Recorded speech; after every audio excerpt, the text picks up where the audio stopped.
Oh my goodness. Oh my goodness. Oh goodness gracious. There we go. Upcoming. It should be live right now.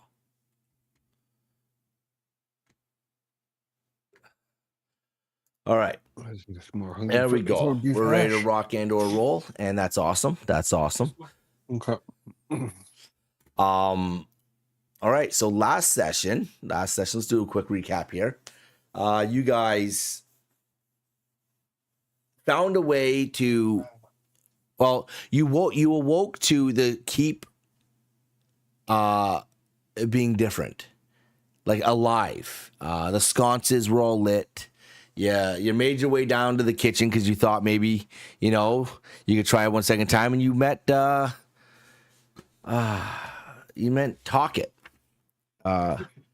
the kobold. And then you guys also met Skarn, who is the groundskeeper. Two creatures, kobolds you've never seen before, but they look like miniature dragons, if you would, that can talk.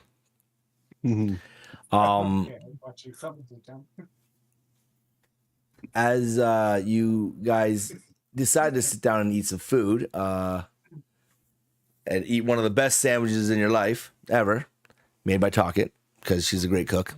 You guys then decided to make your way out to the courtyard where you ran into Wild Oak, and Wild Oak told you that you had to find your way, directed you down towards the forge where you had to make your saddles, which you guys spent some time doing, and you successfully managed to craft your saddles for the time being.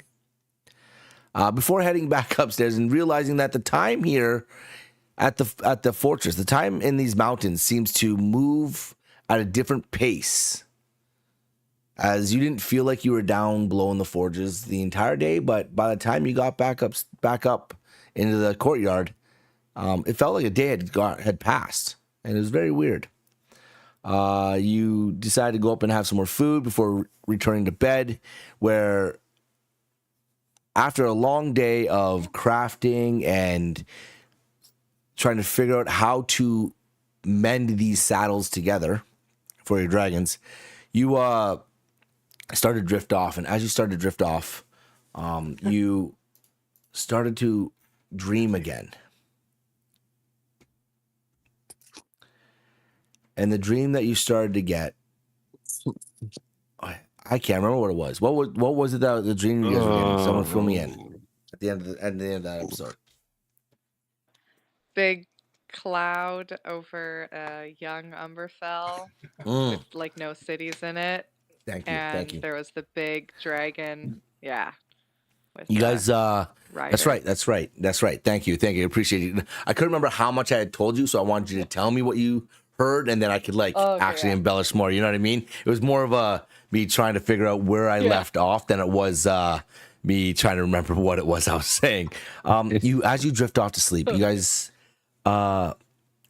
you started to see this dark, ominous cloud hanging over a very young Umberfell. No cities raised yet. No, it looked like the world was just starting to take its first breaths, and that's when you saw the clash between this large, ominous cloud, this veil of shadow, and what appears to be the first dragon, a large, volcanic type beast.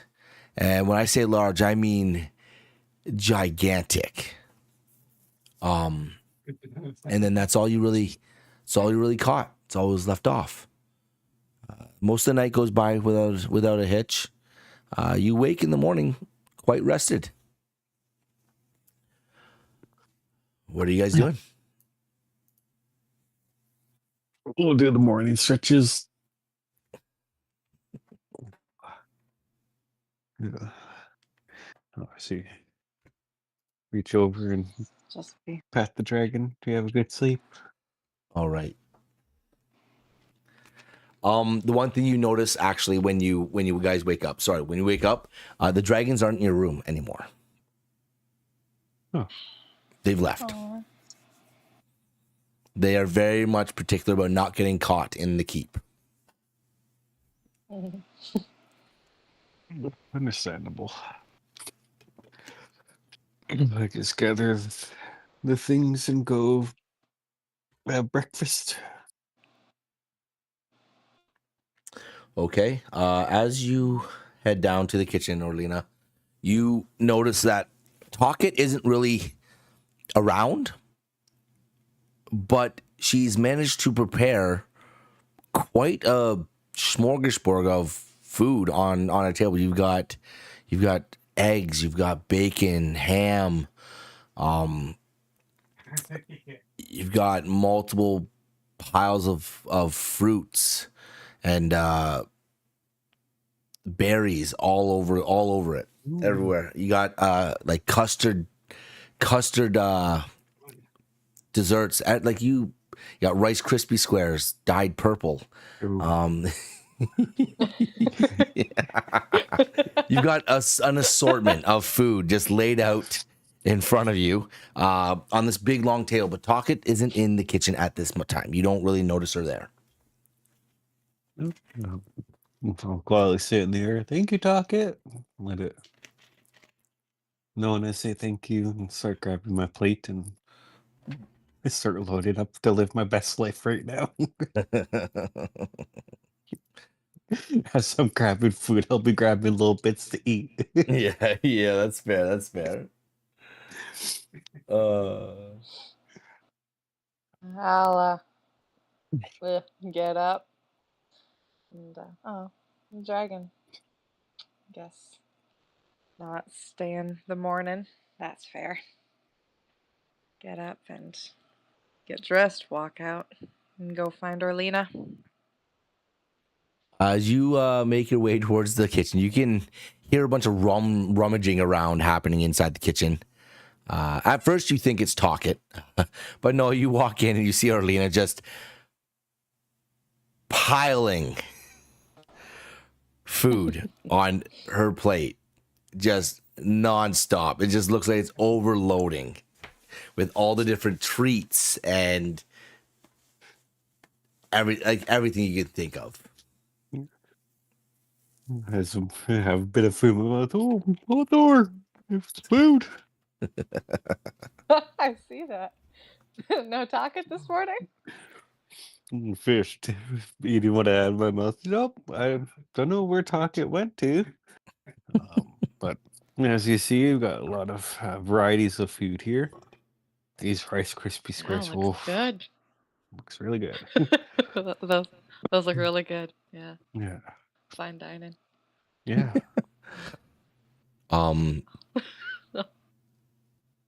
The keep feels just as alive as it did the morning prior. You can hear some rummaging happening from the floor below you. You can't quite tell what it is, but you can definitely hear someone walking about down below.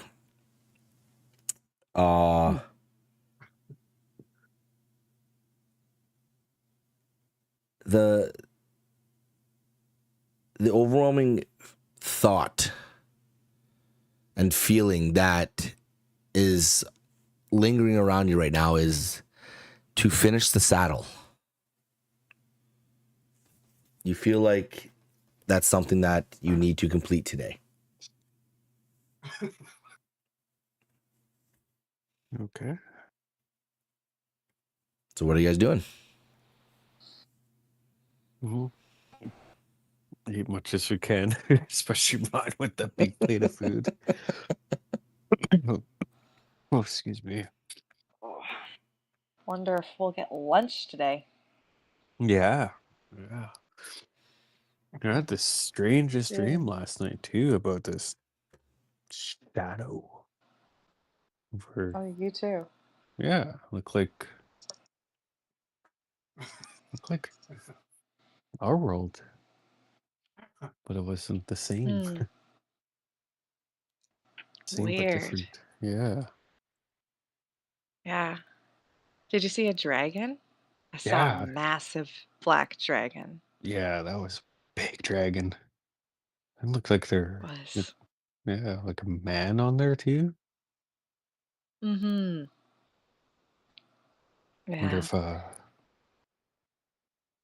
Miss Wildog might know who that was. Yeah. I wonder if it was the rider that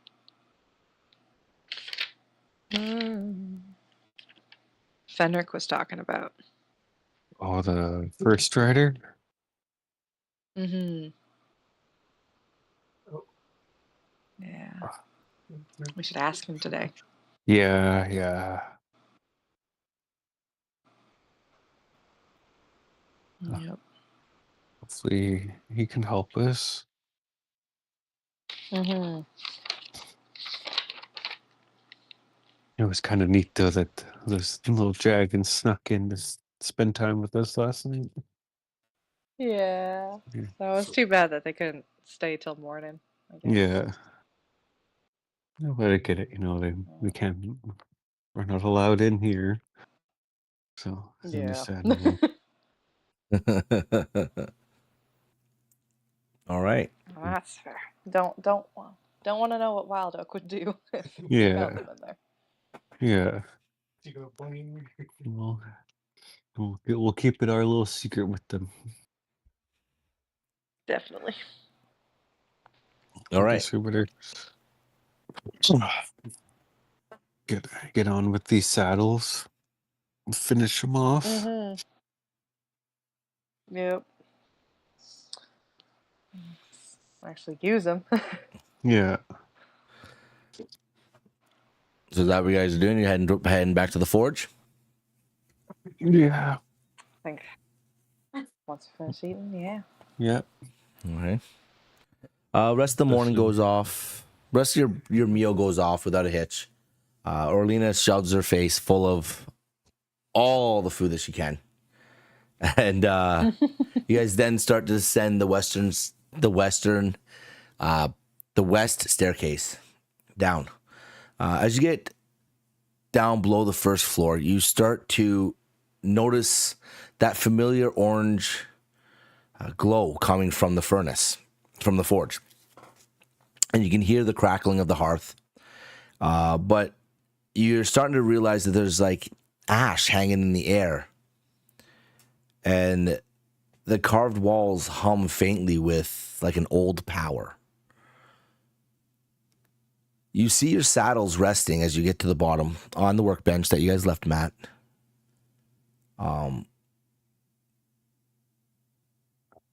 But I'd like you both to roll me a perception check, please.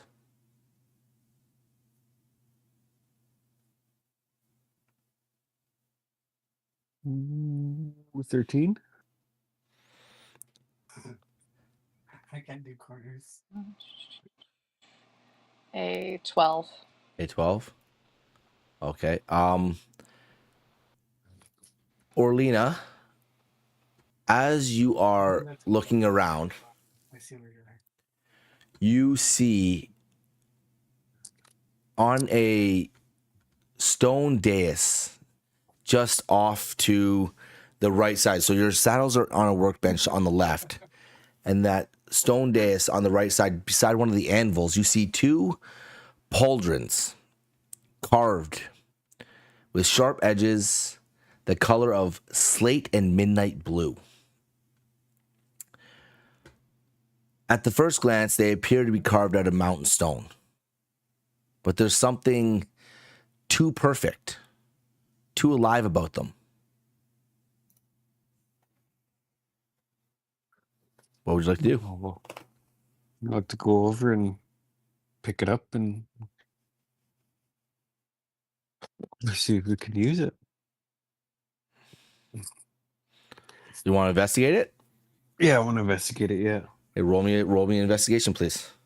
Do you tell Hawthorne that? Like, do you tell her Yeah, I'll that? let Hawthorne know too. Like, All right. oh, look over here. Like, look at this. Then you guys can you can oh Jesus Christ. You can 4. roll okay. So you can roll an investigation or a arcana check. Whichever one you would like to. I want to do an Arcana. All right. I want to do an Arcana. That wouldn't be my investigation because I said 4. Oh my goodness. Holy shit. Yes, let's go. Let's go. I'm so happy that you rolled that. I am so happy that you rolled that. Alright. It's awesome. I'm so happy that you rolled that. Like, really, I am. Like, I can't be more happy right now. All right. Olina, as you're looking at this pauldron, you can't really tell much about it. You know you can feel that it's heavy. You feel it's solid, but you don't really pick up anything else. It's a thing. Hathor, as you are looking closer at this inspecting this pauldron, you realize it's infused with mountain stone and dragon scale, as if it was like a gift from the mountain, or perhaps left behind by another rider.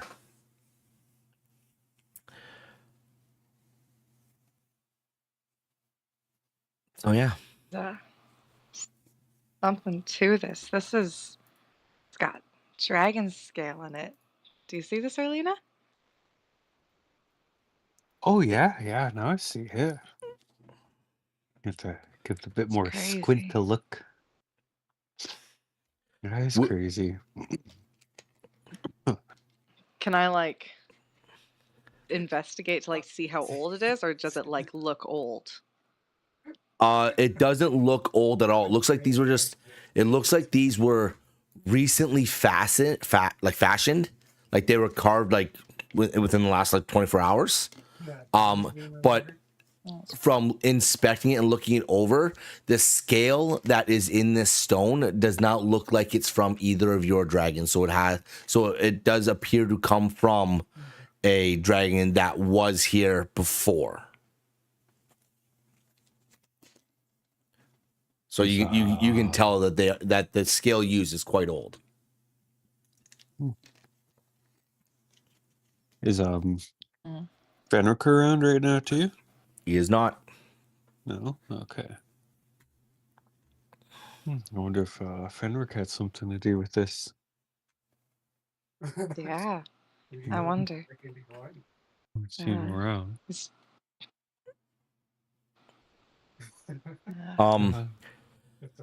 Hathor, with your natural 20, to be honest, and inspecting it, you don't see any obvious way that this pauldron would attach to the saddle.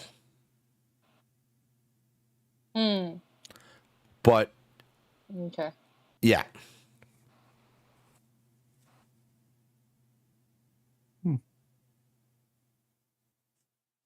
Well, I guess try and attach them to ours since they seemed important, but I don't know. It looks pretty special. Yeah. Got something What if to it, but So what are you doing? Well, I'll go over, and our saddles are still on the table, so I'll go over. And as you start to look at the walk closer to your as you start to walk closer to your saddle, you start to see it glow faintly, and as if the closer you get, it's starting to pick up an energy in the room as you walk closer with the pauldron. Okay. I'll fold the suit and grab one. And...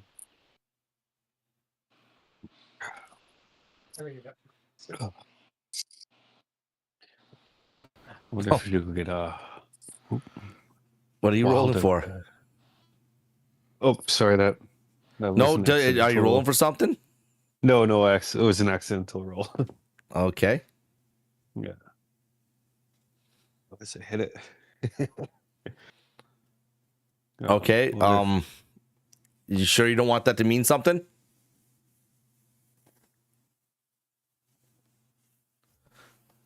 I'm curious if there's anything else around the room too that there's more than these pauldrons. Is there anything else that in the way we need to help finish off these saddles?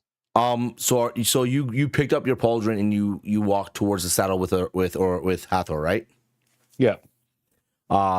With that roll right there, as you are getting closer to the saddles, you are also witnessing them start to glow faintly. Like there's a pulse coming from them, as if as you get closer with the pauldrons, there's a magical pull happening. And with as you are understanding this, it's as if you are feeling like the pauldron will shift into place in a specific way. Okay.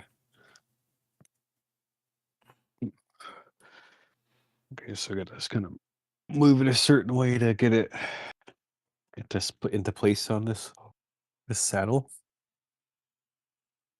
Oh, Yeah. So put it on and these pauldrons, the way they look is when you're holding them in your hand, they are flat on the bottom, like flush on the bottom, but they come out to like a almost diamond-esque shape on the bottom. Like they're kind of not quite a triangle, but more rounded. And as they come up, they get thinner in the middle, and then there's a big, like, for lack of a better way to say it, knob on the end. Okay? As they come up, as if like there's something that you can grip onto. And they look like they might go and slide into a specific direction. okay. Look over at Erlina. All right, give us a go. Already. Oh. Fit it on. So how you putting it on? How explain to me how you're doing this. Okay, at first I'll probably just kind of place it on top and see if I can like shimmy it into place. On top of, like, in the middle? Like at the front, at the back, No, like whereabouts, like at the that's front. what I'm trying. Okay. Okay, I see. In the front of the saddle. In the front of the saddle, you're gonna try to just place it there. Yeah. Give me a perception check. Okay. Awesome. Nice. You notice as you are connecting the pauldron to the saddle itself, you feel like there's a magnetic pull happening, and as you get closer to the front, it's almost like there is a click that happens. Then all of a sudden the pauldron stops moving, and no matter how hard you push, it won't move any further, as if like it's dug itself into the front and the base of the saddle and stuck itself there. Do you need a distraction? Huh. Go ahead, over try there, with yours. Hawthorne? Okay. Yeah, I'm good. Okay, so we'll do that. Move mine more towards the front and Okay, you Wonderful. roll me perception, please. okay. 19. As you're doing as you motion this exact same way that Hathor did with hers, you notice the same thing. And as you get closer, you hear like a click happen. And as that click happens, and echoes out, Fenric enters as if he's been hiding behind the shadows. His eyes are distant, as if seeing something far beyond the here and now. And all you hear is, the soul has its shape now. The vessel is made whole. But even flame must be taught to rise. When you see dusk touch the stone and sky turns to silver, it is time. Speak the vow where fire was once born and it shall be born again. Find Wild Oak. He knows the rhythm of the land. He will witness the old way. He will remember what I have forgotten. And then he just back into that red vein of that red vein of glass shards that's going through the wall. You literally see him just disappear back into it and just gone.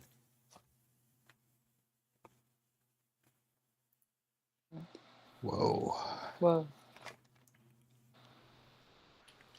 Well, I guess we're to find He Wild seemed Oak. a little. Yeah. Yeah. He seemed a little distracted. Yeah. Hope he's okay. Mm-hmm. Wonder if that was like a, what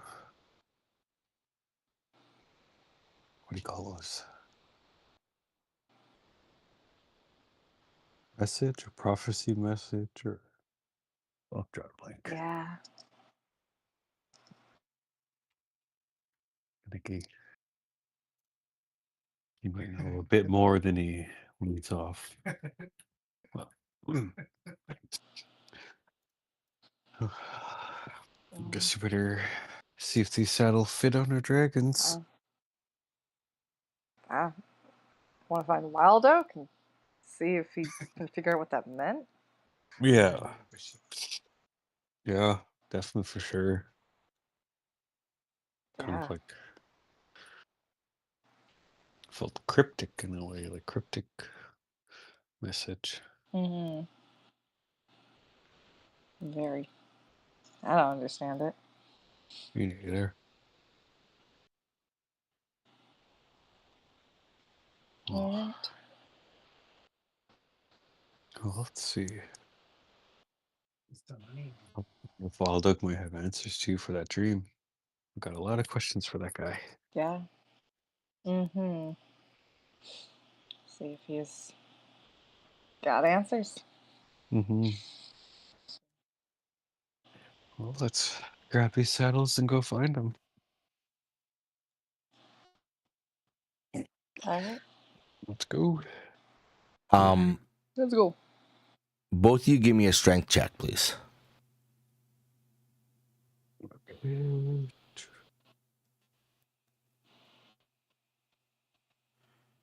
Yeah. 15.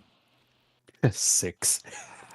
Hathor, as you lift your saddle off the workbench, you feel the weight of it, and it, for some reason, feels heavier than what it was before.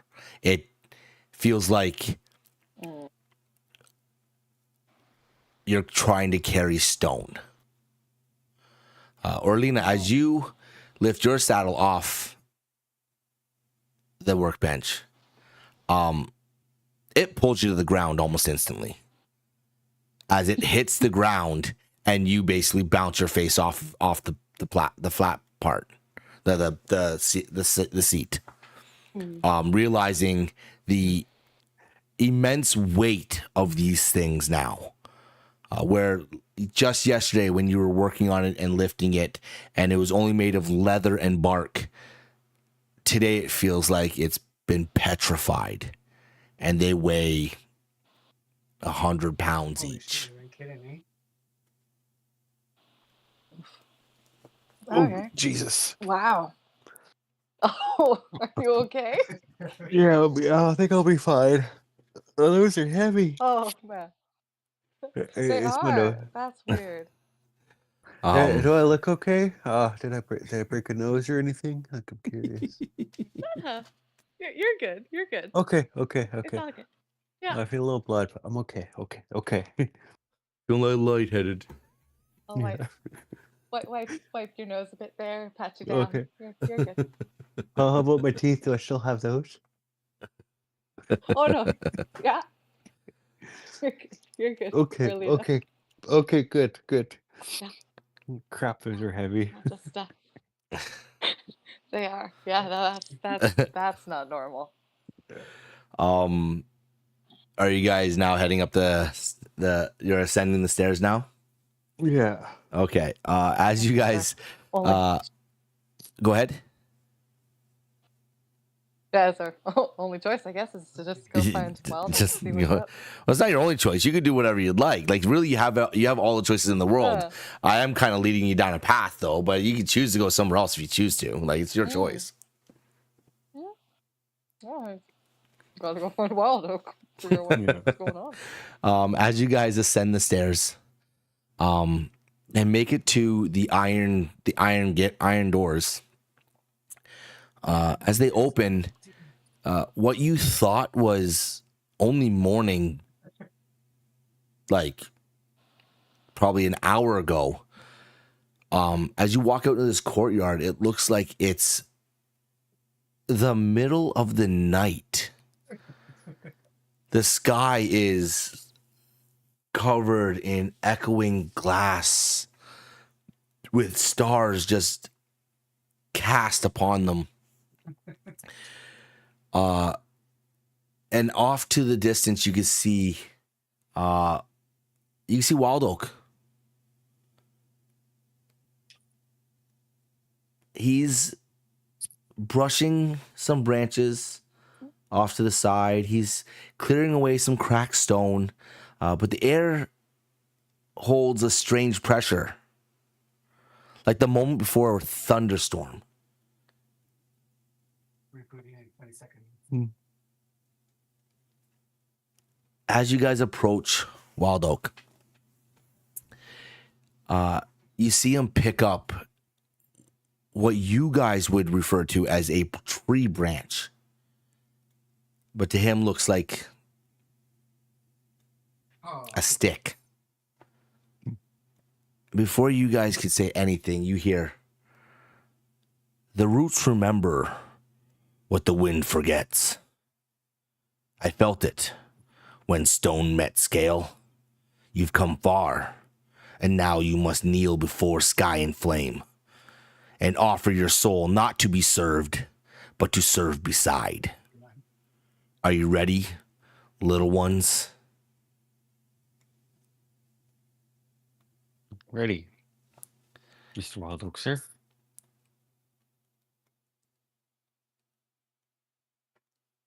Ready for what? Are you ready? Yes. Before, Waldo doesn't look at you. He just simply nods. And then, like wood creaking softly in a weighted wind, he begins to walk towards an open area in the courtyard. The ground he finally comes upon is littered with fallen battlements, crushed stone, and branches as thick as a horse's spine. Remnants of ages long past. Each of his steps cause faint tremors in the stone. As he reaches the clearing, ringed with collapsed archways and the overgrown remnants of a training circle, he stops. With deliberate care, he lowers himself to one knee, his hand touching the broken courtyard stone. Then in a low, resonant voice, like wind through the ancient canyons, he begins to chant, Thovarundaka. Thovarundaka. The chant is soft at first, but it deepens with each repetition. The roots digging into memory. Then it begins. The winds stir, picking up dried leaves and petals from long faded flowers. The ground beneath you rumbles. A sudden crack, like the sound of a cliff face splitting off, echoes through the mountainside. All around you, the branches and the stone littering the ground begins to shift, draw aside by unseen hands. Pieces move with impossible grace, spiraling upward and outward in controlled chaos. Vines unravel and slither aside like obedient snakes. And then with another crack and a groaning sigh of ancient earth, a massive platform of pale stone begins to rise, separating from the very bones of the mountain beneath it. The slab ascends slowly at first, then gains momentum, spinning slowly as it climbs, pulled by the force of Wild Oak's will and the right's ancient power. You feel the pulse in your chest, that same pull that you felt in your dreams. The bond calls. Wild Oak continues his chant, never faltering, leaves swirl violently around him in a circular upward, glowing faintly silver now as the magic reaches its crescendo. 45 feet, the stone platform halts with precision, suspended like a monument born from the spine of the world itself. Runes attach it in its face, flare with soft white light, forming a mosaic of dragon wings, interlaced with celestial patterns and symbols older than language. Moonlight seems to emanate not from the sky, but from the stone itself. Then with a final tremendous crack, a spiral staircase bursts from the side of the spire, shaping itself from the earth. The steps coil downward, hugging the platform's outer range like a stone serpent, and stops just a few feet in front of you. The wind dies. The world holds its breath. Wild Oak stands slowly, turning to gaze upon you from the platform above. For a moment, there's silence. No birds, no breeze, just the heartbeat in your ears and the scent of old stone and leaf. In a soft, focused tone, he looks down at you. Climb. Trust yourself. Oh, and don't forget your saddle. He turns and walks back to the center of the platform and waits.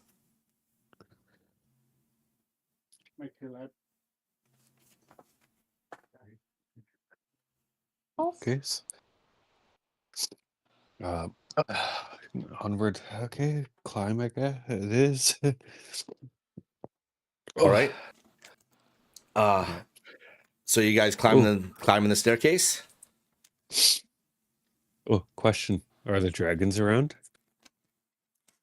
Roll me perception. Okay. You don't see anything.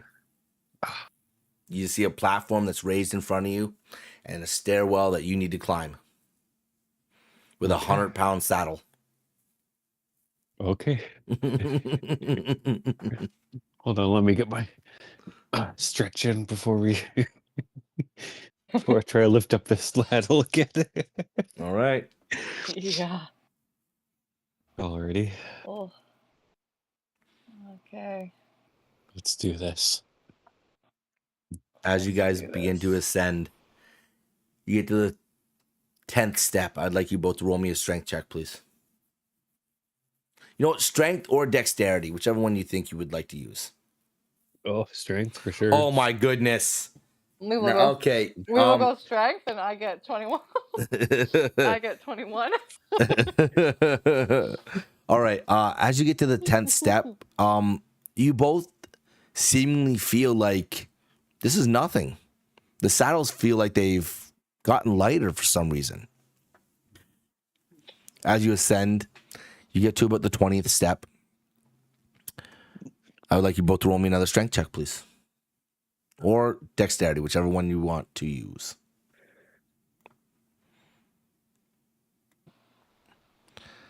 Well, 11 for me. Hathor, as you ascend these steps, you start to feel the wear on your legs and your arms from carrying the saddle. Orlina, you get to the 20th step and you feel like you need to. It all of a sudden went from being like these saddles weighed nothing to them weighing a tremendous amount, and you needing to take a moment before you can continue. As you ascend to the 30th step. I'd like you both to roll me another strength check, please. Or dexterity, whichever one you choose. Got 4. 7. What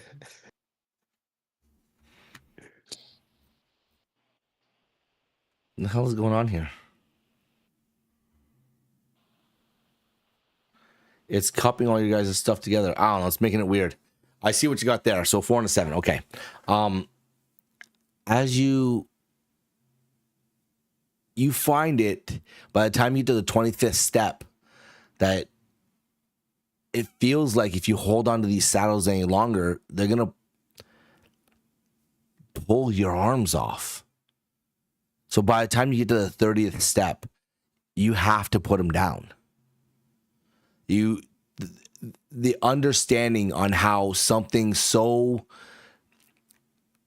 not small, but small in size could weigh so much. But you pick up your resolve and you climb another 10 steps. I'd like you both to give me a strength check again, please. Okay, how do you guys keep just rolling lower and lower and lower? Oh my goodness. Oh my goodness. Oh my goodness. Arlena, I don't think we're gonna make it. Oh my god. Oh my god. It burns. Oh my god. It burns. It burns. My lungs. That's the only way you're gonna get swole is feeling the burn. As you make it a couple more steps, you feel the overwhelming urge to put your saddles down and sit as you try to pick them back up, and it feels like you just can't. Like you cannot lift them from the steps that they are at. And that's when you hear it. Wild Oak. He just simply announces from the top of the spire, I'm waiting. And that's it. I would like you both to roll me another strength check, please. Ooh. Okay. 12. Okay. 21. It's almost as if Wild Oak's words encouraged you, made you feel the immense importance of you reaching the top of the spire. So you you regain the strength, the composure you once had, and with one final pull, you lift the saddles back up, and you make it to the 40th step. I would like you both to roll me another strength check, please. We got this. Here you go. 17. All right. 13. All right, here we go. Okay, good.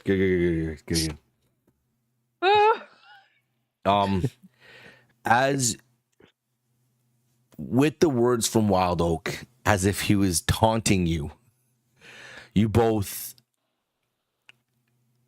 push forward, and the saddles feel like they've gotten a little bit lighter. You don't quite understand how the weight can go such drastic way from one end to the other, but you manage to get to the top of the stairs.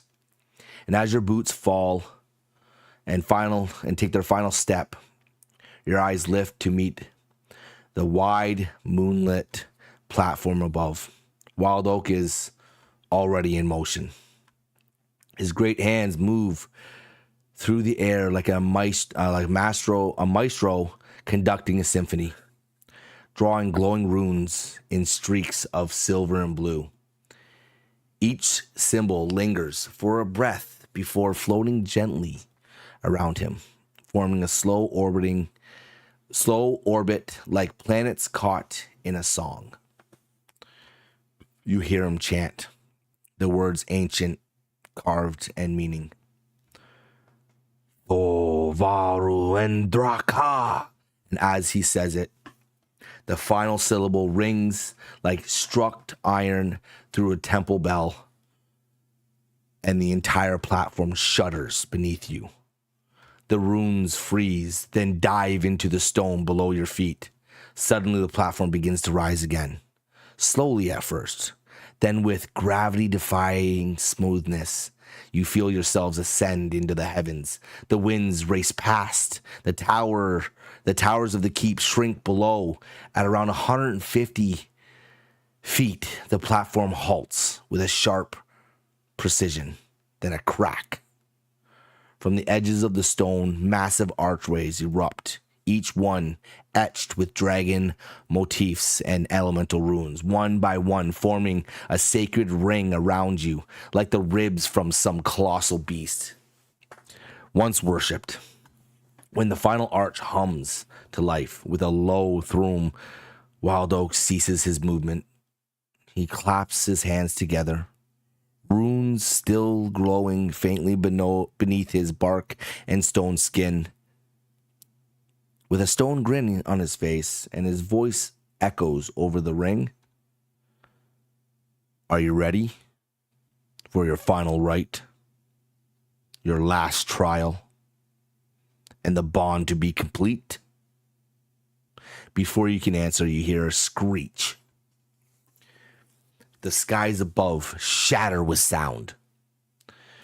You all instinctively look up, just as the moonlight, it slices by massive shapes diving down. Two dragons, your dragons, descend from the above, synchronized arcs, like their wings catching the starlight. But something's different. As they draw closer, you see it clearly. They have changed. Orlina, yours now larger, broader, and fiercer. Its wings are wide and carved like crescent moons. The body coils through the air with strength, easily 17 to 19 feet long now. Every movement echoing your growth, your grit, your will. Hathor, your companion, has grown more sleek than wide, longer, now nearly 21 feet in length, with a sharp silhouette. There's a wisdom in its eyes now, and a coiled energy of radiant from it. They break in perfect harmony, wings slowing until they beat in unison, stirring your hair and cloaks like a storm. Then with a final gust, they land upon the platform's edge, massive and undeniable. Their eyes lock with yours. You feel their emotions instantly, the calm, the strength, the anticipation, the echo of your own heartbeat mirrored in their minds. With a long silence and a thick awe, Wild Oak softly says, "Any final words before we begin?"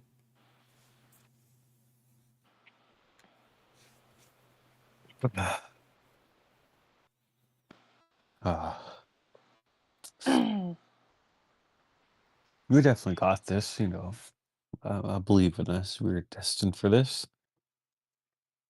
Let my father know I love him.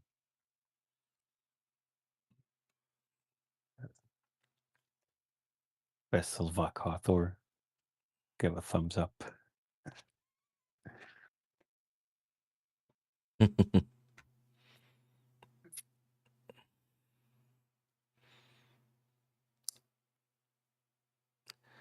And you, Hathor, any last words?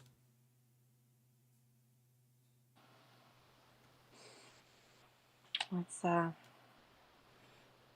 ready to do what I was called to do. As you say that, all you see and then hear is Wild Oak slam his hands together with a thunderous clap, and he just laughs. All right then. As he walks towards you, you all look over and you can see something in the eastern tower. They're silhouetted by lantern light, but you see the three familiar shapes. You see Talkit, Skarn, and one that you haven't met yet, but you know of, Muka. All just standing up and watching. Before you, your dragons await, and the right is ready. They're hatchlings no longer, but not yet whole without you. The saddle forged by your own hands rests between you, aglow with the echo of your shared essence. Aldok looks at you. Please place your saddles on your dragons' backs. Okay. So, lift up the saddle, pop Walk it on. over. You notice that the saddle is extremely light now. Like weighs nothing.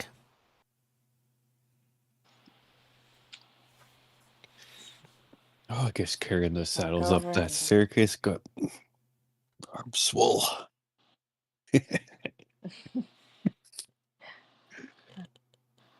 Walk over and like, nod at my dragon and settle it on. Yeah. Do the same. White Oak's soft and laughing demeanor changes. His tone is now stoic and strong as he looks at both of you. You have walked your trials. You have faced your fears, your pain, your past. You have built the vessel of your unity and now speak the right and be bound not by chain but by soul. He takes a deep breath. Please place one hand on your dragon's chest and the other upon the saddle. Left hand on dragon, right hand on the saddle. As you do this, your dragon turns to look into your eyes. Then Waldo continues again. Please repeat after me, he says before taking another deep breath. In bond we soar, in bond we burn. In bond we soar, in bond we burn.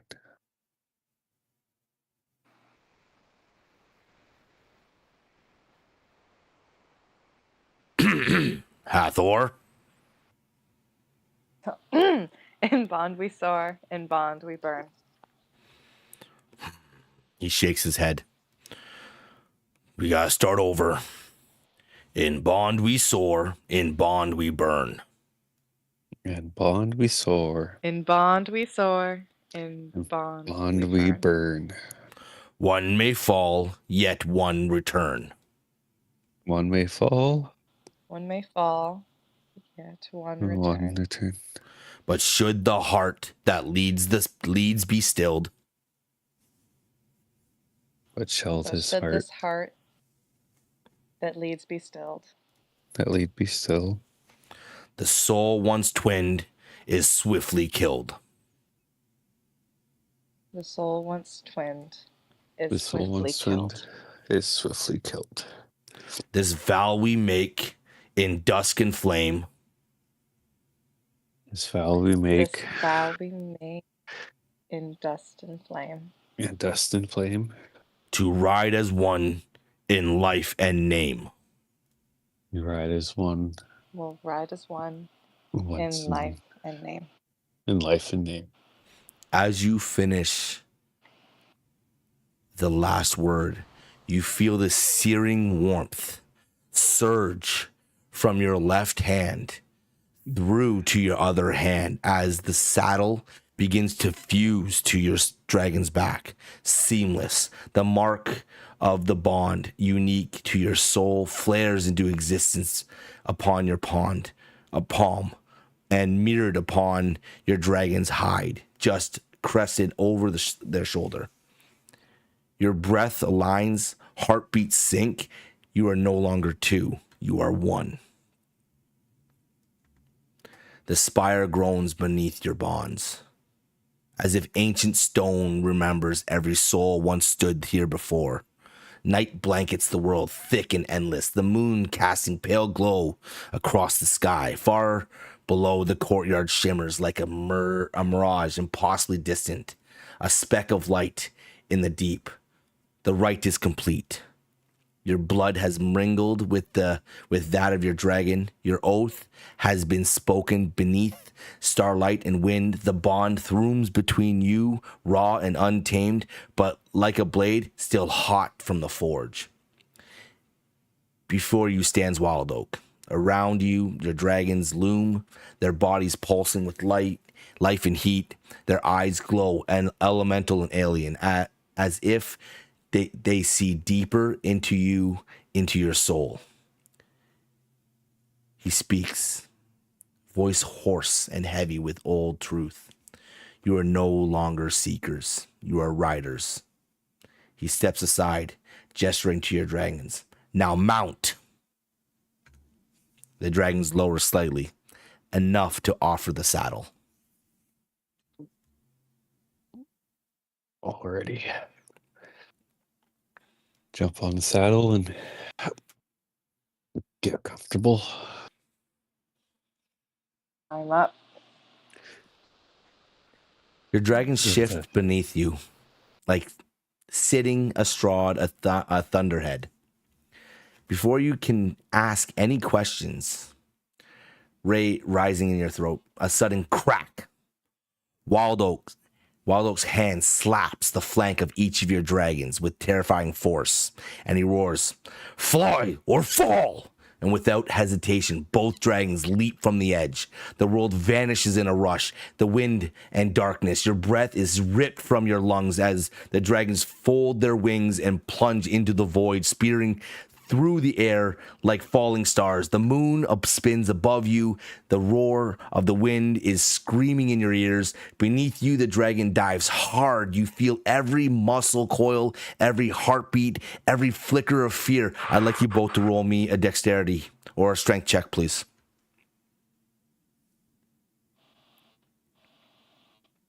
Go. 19 for strength. Okay. 14 for strength. As your dragons leap off this edge, you instinctively press forward in the saddle and grip the pauldron hard and pull yourself directly into the saddle as the dragon is diving deep into the ground, heading straight down. I'd like you both to roll me an animal handling, please. Ooh, ready. Oh, hey. Oh, Ooh. I really 22. wanted you guys to fail. Damn it. As you guys are diving, it feels like the ground, the courtyard is just crouching and just coming at such an alarming pace. You start to catch your breath. You're starting to realize that if you don't pull out of this dive, you're going to slam directly into the ground. And just the last moments, your dragon responds. Their wings snap open in a massive boom, and you soar upward, nearly blackening out from the near G-force of the pull. The wind howls past your ears. Your dragons finally answer your will with a shuddering growl and a snap of their wings. It pulls from the dive and climbs into the night sky. Your heart hammers as you rise higher above the courtyard, above the towering pine canopy, past the ancient spires, the stone arches that claw toward the moons. For a moment, you and your dragon are one. Fire and breath, soul and sky. Then the power begins to wane. You feel it through the bond, fatigue creeping in.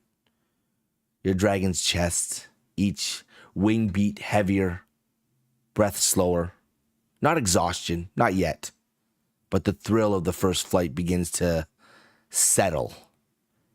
and your mount lets out a low huff before gently banking back towards the ground. Below, the courtyard waits, not quite dark and wide. You guide your dragon into a descent, talons streaking the worn stone with a thud as the dust curls around you. You glance upward towards the spire where it all began, but it's gone. Where once the towering structure stretched toward the sky, now only ancient stone archways remain, half circles of weathered granite humming faintly with dormant magic. It's as if the spire was never really there at all, or perhaps never meant to last beyond the rite. A strange quiet hangs in the air. Then the light of fire dances against the far side of the courtyard.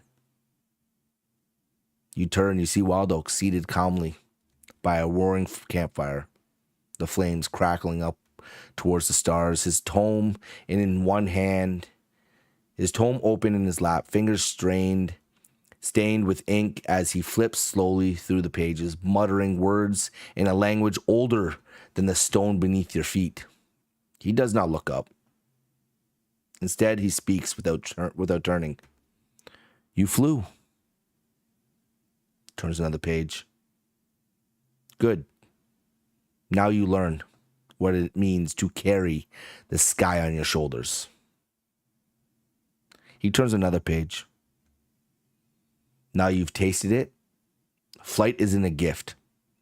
It's a reckoning. You don't ride dragons. You become them. Remember that. The fire's orange, red, and blues casting flickering shadows across his weathered face. He gestures to you. Sit, please. Okay.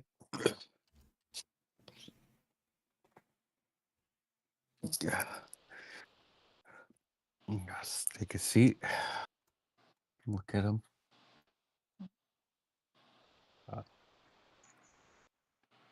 Mr. Wild Oak, sir, may I have a question?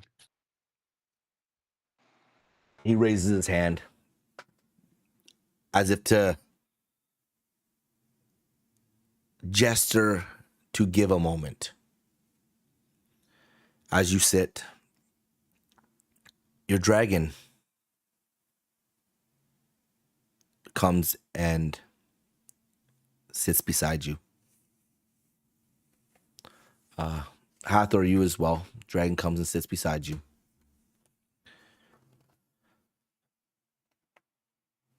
He looks back at you. What would you like to know? Well, last night we had a same vision of of Umberfell book. It was, I guess, like the beginning of it, I guess. But there was a big dragon, like black. Uh, would you know any rider with that dragon? As you ask this question, you hear Wild Oak kind of laugh. A soft chuckle, if you will. As he looks up at both of you.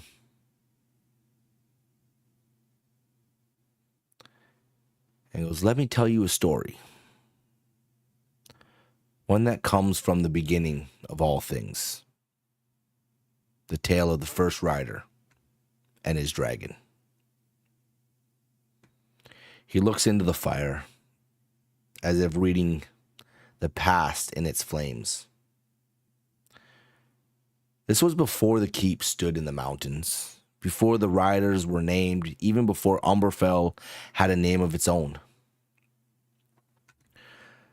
The land was wild and unshaped, a realm not yet tamed by time or gods, but the veil between worlds was already thinning, and from it crept something terrible, a nameless dread, formless and vast, a shadow with no beginning and no end.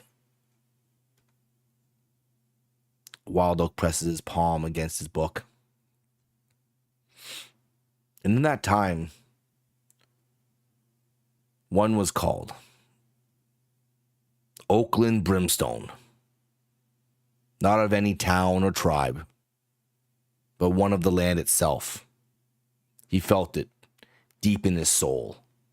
The pull of destiny, the pulse that led him across scorched stone and forgotten valleys to the heart of the land that would become Umberfell.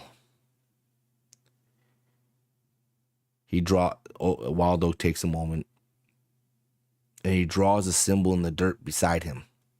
A spiral surrounded by jagged lines.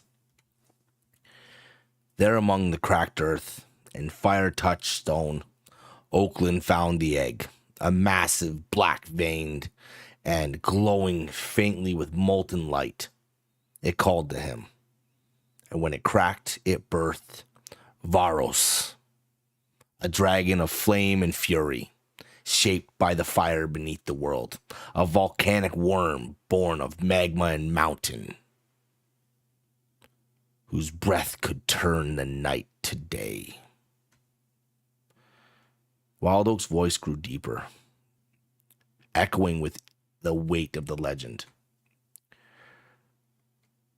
Together, Oakland and Varos stood against the nameless dread, as if poured across Umberfell, swallowing light, choking forests, tearing open the skies.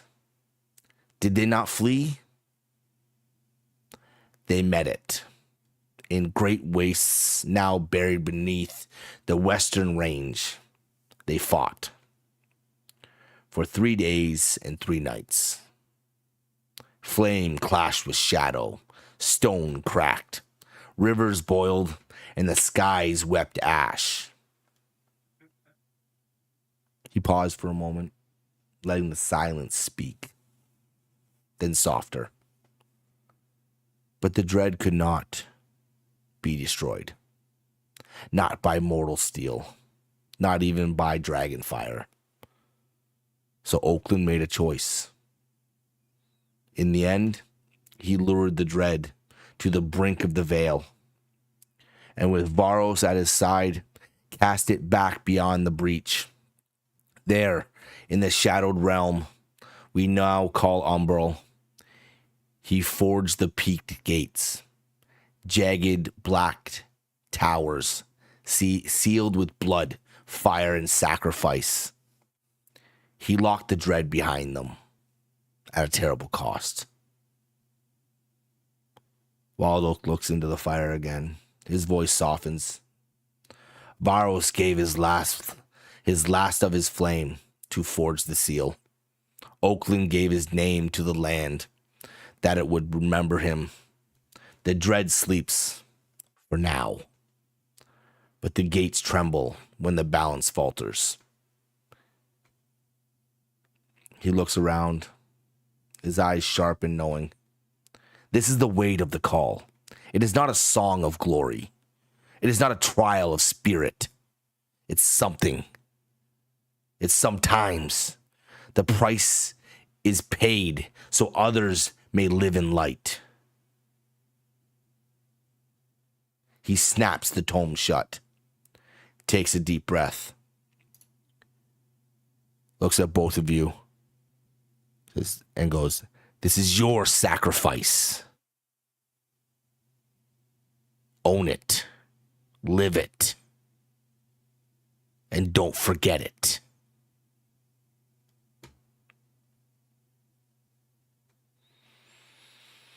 He takes a deep breath, places his tome down by his side, and the fire in front of you guys changes. when it was roaring its reds and its orange and its blues, as if the magic around him was generating this enormous show of effort. It draws down into a simpler flickering of light, casting small shadows across the courtyard. Wallow takes a deep breath and goes, "Oh, well, that was ominous. So, you figure out her name yet?"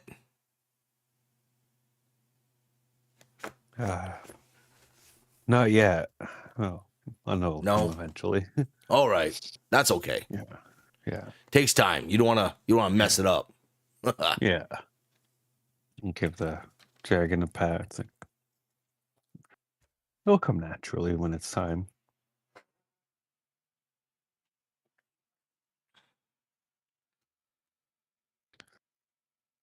Of course, I don't go on ahead. How about you, Hathor? You figure out her name yet?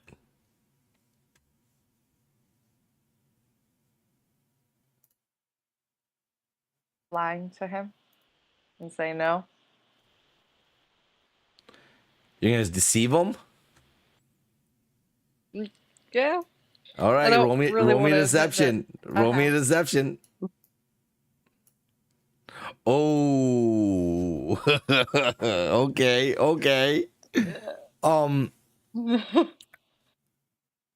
As you say no, Comes Wild Oak gives you this smirk,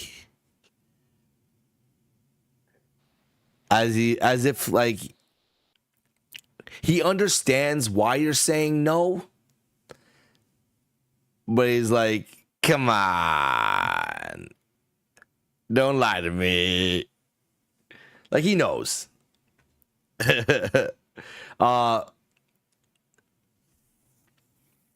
So as you're sitting there, Wild starts to talk about some random thoughts and everything like that, but then he starts to mention things like, you guys have gained some interesting connections with your dragons. You're gonna learn about them over the next coming days. One of them being the mark of the bonding. Just so you're aware, so it doesn't come as a confusion or surprise. You are going to feel your dragon's emotional state. All right? If they're pissed off or angry, you're going to feel that. If they're happy, you're going to feel that too. Confused, afraid, excited, all that. You're going to be like, what's going on? It's your dragon. It's all new. It's going to come at you like a tidal wave. Okay. Just so you're aware. And he points at your hands, where if you didn't notice before, you now have a brand in the palm of your hand right below your thumb on the inner side. It looks like a brand, but it's a mark. It is looks like a wooden tree almost going up, with the tails of dragons coiling around it and two dragons coming out each side. The very, very similar to the twin dragons that you saw on the front gate of the keep when you first arrived at the keep. And then you see a very similar brand on both of your dragons above their left shoulders. The same one that matches the brand on your hand.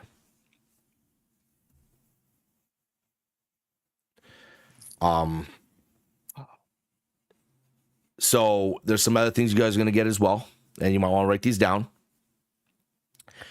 You get a thing called Soul Echo. Okay. This allows you to share senses in moments of focus or crisis with your dragon. So once per long rest, you may close your eyes and see through your dragon's eyes for a minute.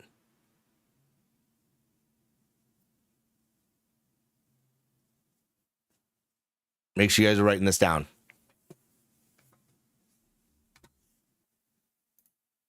Hello? Okay. Yeah.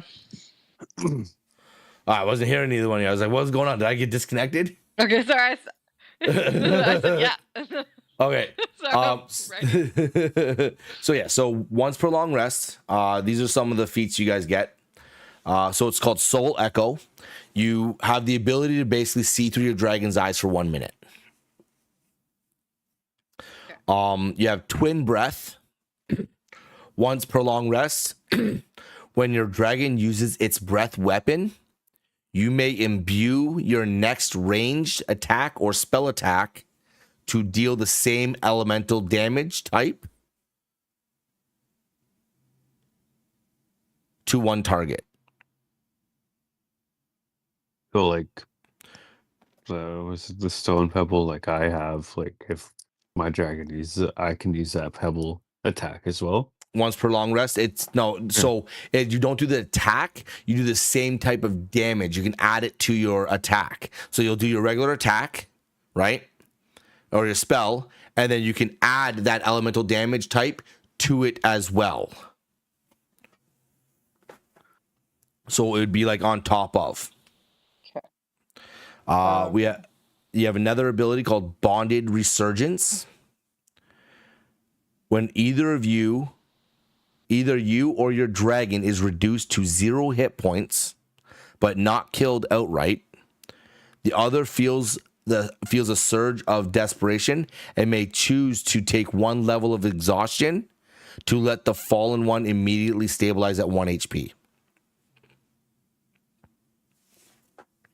So if you or your dragon is pretty much knocked out, like unconscious, you have the ability to stabilize at 1 HP, but you have to take. But the one who does it has to take a level of exhaustion, and the level of exhaustions are in the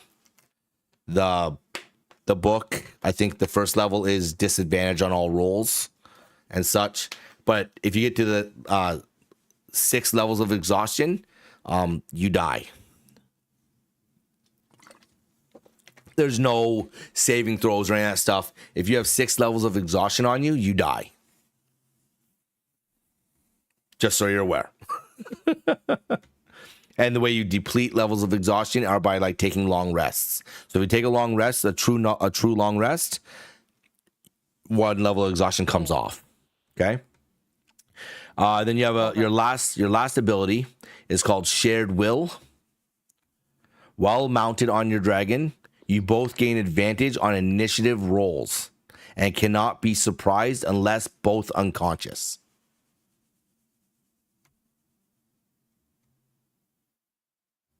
While mounted, you both gain advantage on initiative rolls. So if you end up entering into a fight while you're mounted on your dragon, you have advantage on your roll of initiative. And you cannot be surprised unless you're both unconscious. Okay. So basically, while you're flying through the air, you will have the ability to, you will have the wherewithal to be able to understand and notice everything around you, kind of thing. Like nothing can sneak up behind you.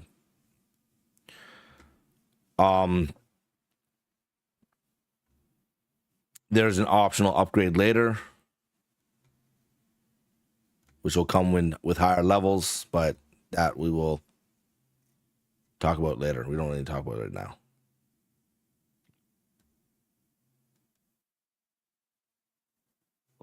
Oh, sorry. The mark of the bonding, the one I told you about, that you feel your dragon's immense emotions. Uh-huh. In moments of intense danger or unity, the mark may flare and provide advantage on saving throws against fear or charm.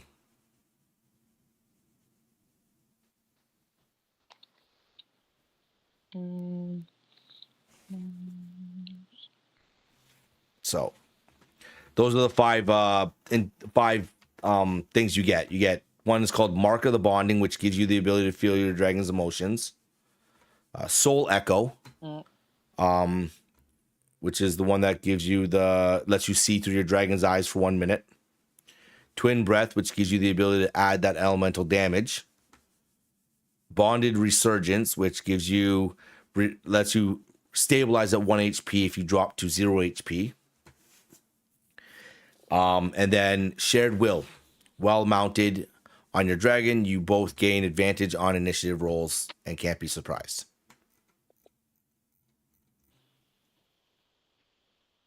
Yep. Okay, so I just wanted to give you all that right then and there, so I didn't forget to give you that stuff. But anyway, so back to it. You're all sitting around the fire, and Wild Oak's just kind of looking at you, and he's smirking right now because Hathor, you tried to lie to him, but this guy's been around for like 4,000 years, so he's kind of seen a thing or two.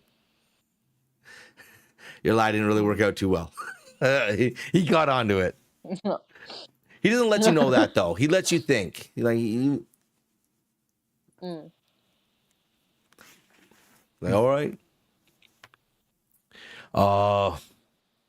Just so you're aware, as well. And he starts up again. You notice how you only flew for so long? Well, your dragons really can't carry you long distances yet. Just like you're new to it, they're new to it. They got to get bigger. So definitely more training is involved and needs to be handled with care. All right. Already. But how was it? Was it fun? Oh yeah, it was. It was terrifying at first. Yeah. I wanted one of you to get bucked That was off. incredible. That's what I wanted to see. It's always fun when they get bucked off. Yeah. Did you have any bets going on with the other? Oh no. They wanted to see you succeed. They love this. Oh, okay. Talk it. Well, hold on. No. Talk it sometimes. Not this time. Last time she bet, and she won because she bet Fenric would get bucked off, and he did. He he kind of went through something though. When he got bucked off. He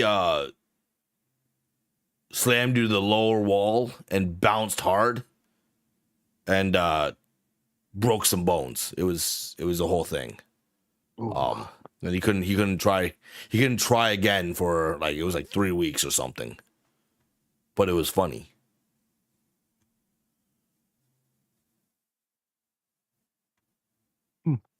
Yeah. Oh, but speaking of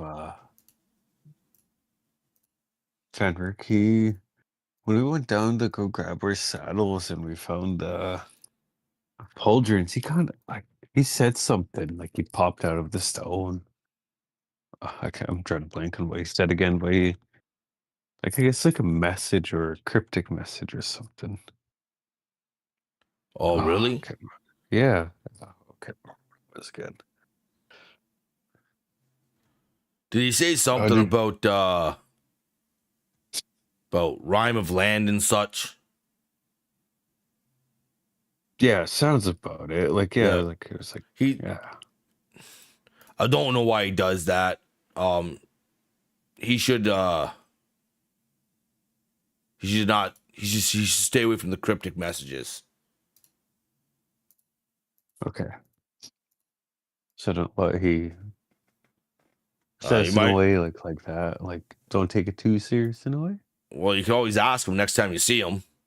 Okay. If he decides to make himself known again. Okay. But yeah. See, Fenric is he's He's been a ghost. He's been a spirit for a very long time. He was one of the last riders. But I don't know if I should tell you this. He lost his dragon. And he was no longer able to leave the keep, or unwilling to leave the keep until he died. Because, well, if you didn't already know, part of the rite up there, if you didn't gather from it when you were speaking your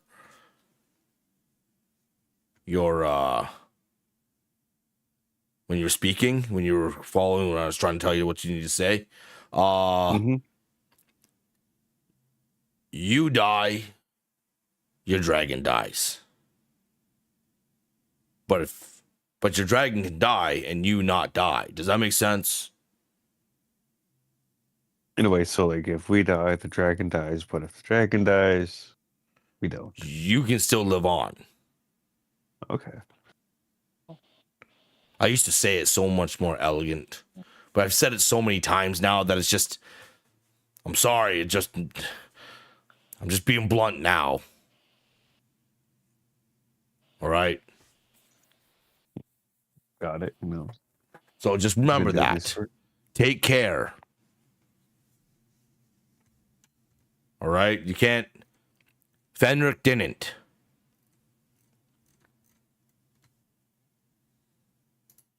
Okay. Fenric didn't. And if I'm being honest, it was sad. Ashkor did not. He was a beautiful dragon. And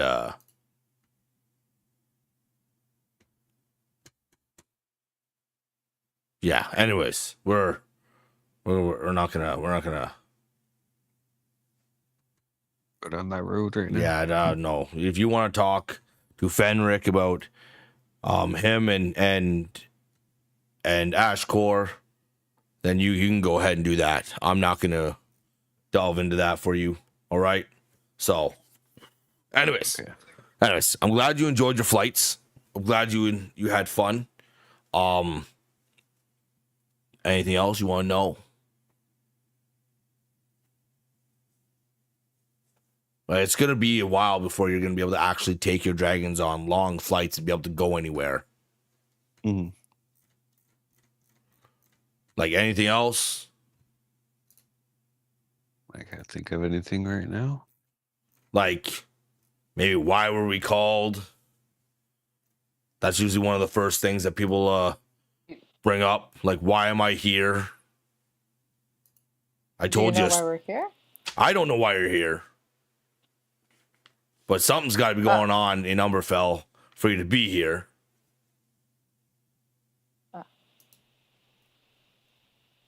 I don't know why I got woken up.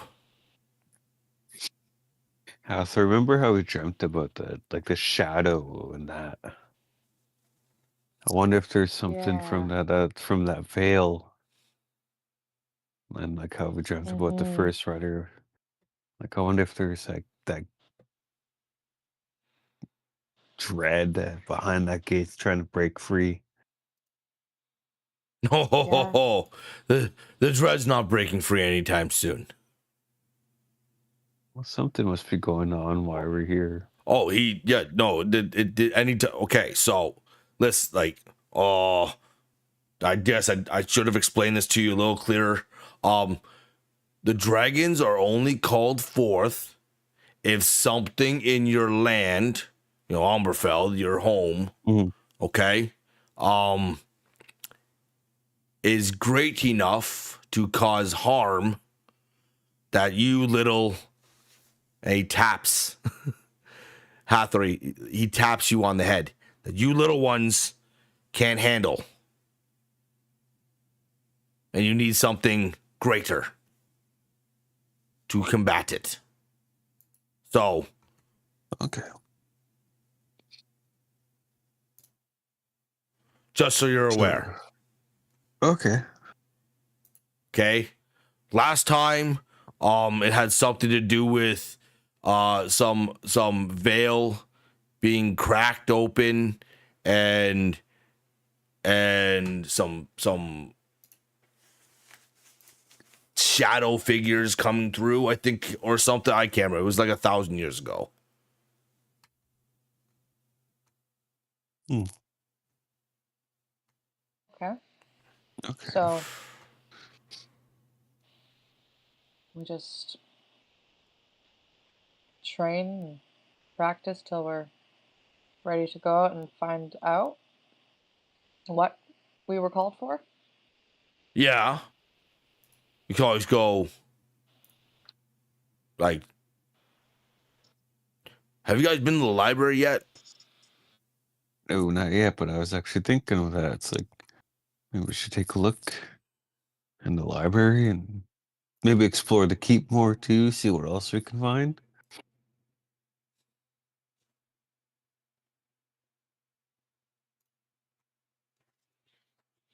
All right. That sounds like an idea. 'Cause you guys got to figure out what's going on. Like, you can't just hang out here. You don't just get a pet dragon and not get to do anything.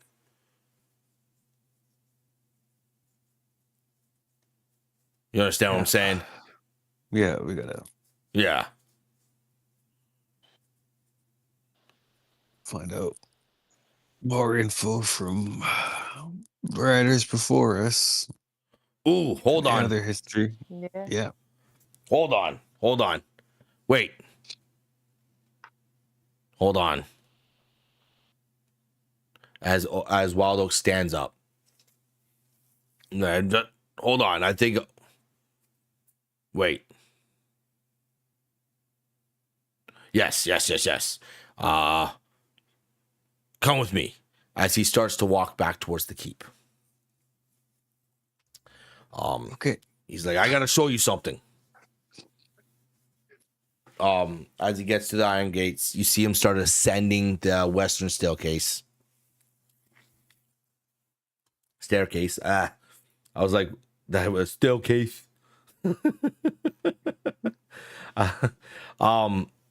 As he heads towards above your room, the third floor, and he heads towards the fourth floor.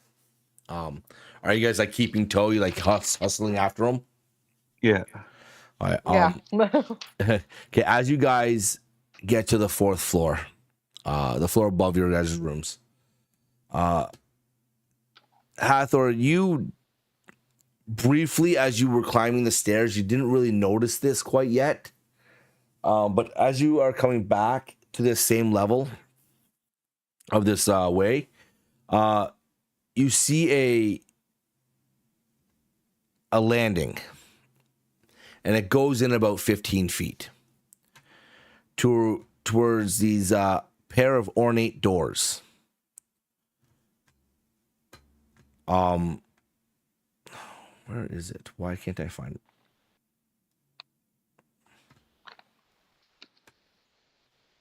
Why can't I find it? I just had it. I just freaking had it.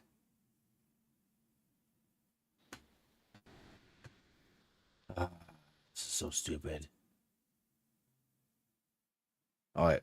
You see a pair of ornate doors. And just as you get close to them, they have a similar dragon sigil carved on each one. When you step closer, you notice that the doors just seem to open as if inviting you in. And as you step inside, you see across the archway of the first archway that you see, the Hall of Echoed Tomes. And as you look through, you can see towering shelves of books, just as far as you can see going down the walls, filled with parchment and ancient tomes.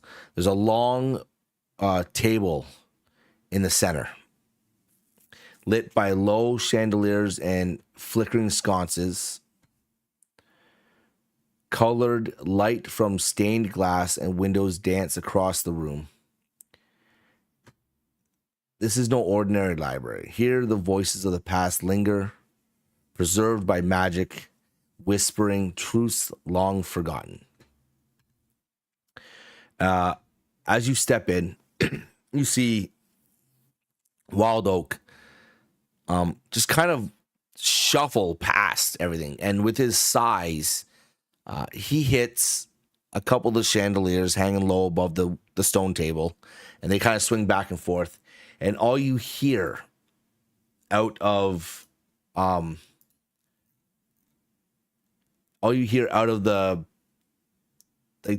through some of the bookshelves, like you can't really see, is this shrill voice call out, Oak, what are you doing? Come on, Oak.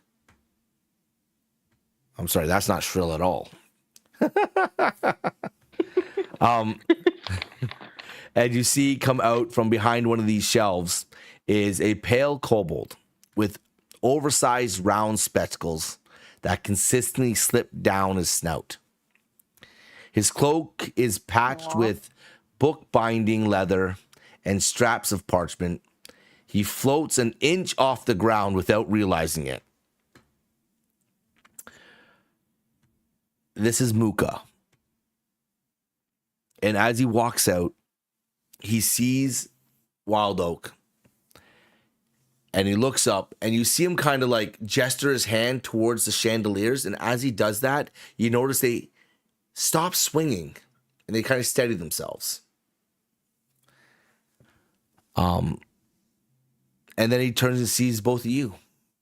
And he's like, hi, how's it going? I'm Muka. Good. Hi, Muka. Orlina. Don't mess around with the books. Okay. Okay. We're just here to read. Oh. No messing. The books can't leave the library. They stay. They stay in the library. You don't take them out of the library. Okay. And you see where they are? They go back there afterwards. Mm-hmm. Everything in its place. Wild Oak looks down and goes, Muka, enough. Have to show him something.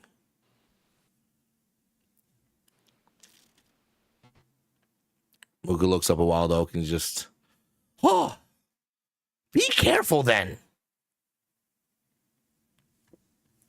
Wild Oak continues to walk to the back. And he gets closer to this this door that seems to be hidden on a far wall. And as he opens it up, a narrow, unassuming corridor, like carved into the mountain stone, burrows deeper.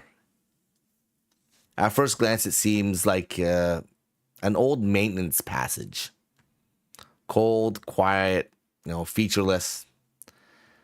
But as you walk deeper, something shifts. The stone underfoot grows smoother. The air sharpens with a strange energy. Then the ceiling above seems to vanish. Not crumble or open, but transform. Overhead stretches an endless canvas.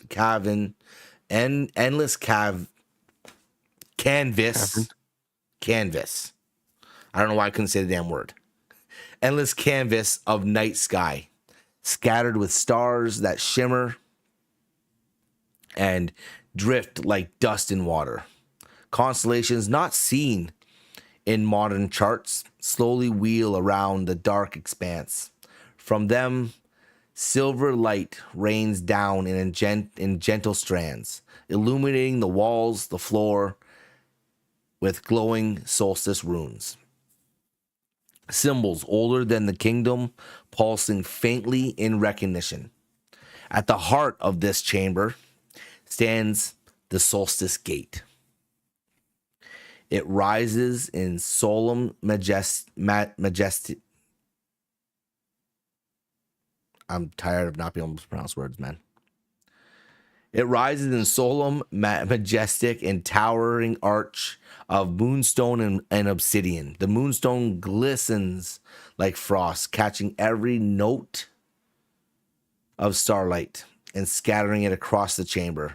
The obsidian gleams with deep, mirror-like blackness that seems to swallow the light whole. Intricate runes coil around the surface, etched in language of stars and soul.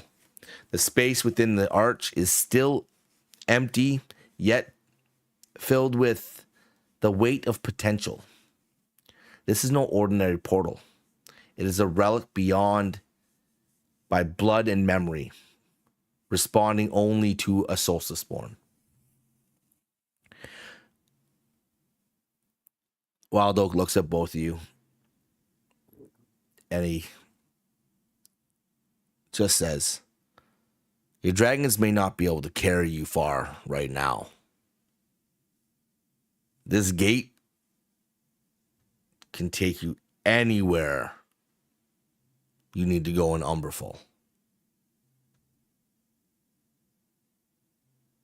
But you must first picture the place and you have truly seen. Then you must speak the ritual verse. And as the final words uttered, the runes flare to life and the gate awakens. Its center swirling with light and stuff. But I'm going to tell you this now because it's important. This is not something you use all just because you can. There's a cost to it. Each passage through this gate stretches your soul, frays the bond between spirit and form. The gate is not, free. It takes a part of you, every use, a memory, some sort of strength, some emotion. Overuse will thin you, your soul anyways, until it tears. And you don't want that to happen. So I suggest, I'm showing it to you now in case you ever have to use it. But I highly suggest you think twice.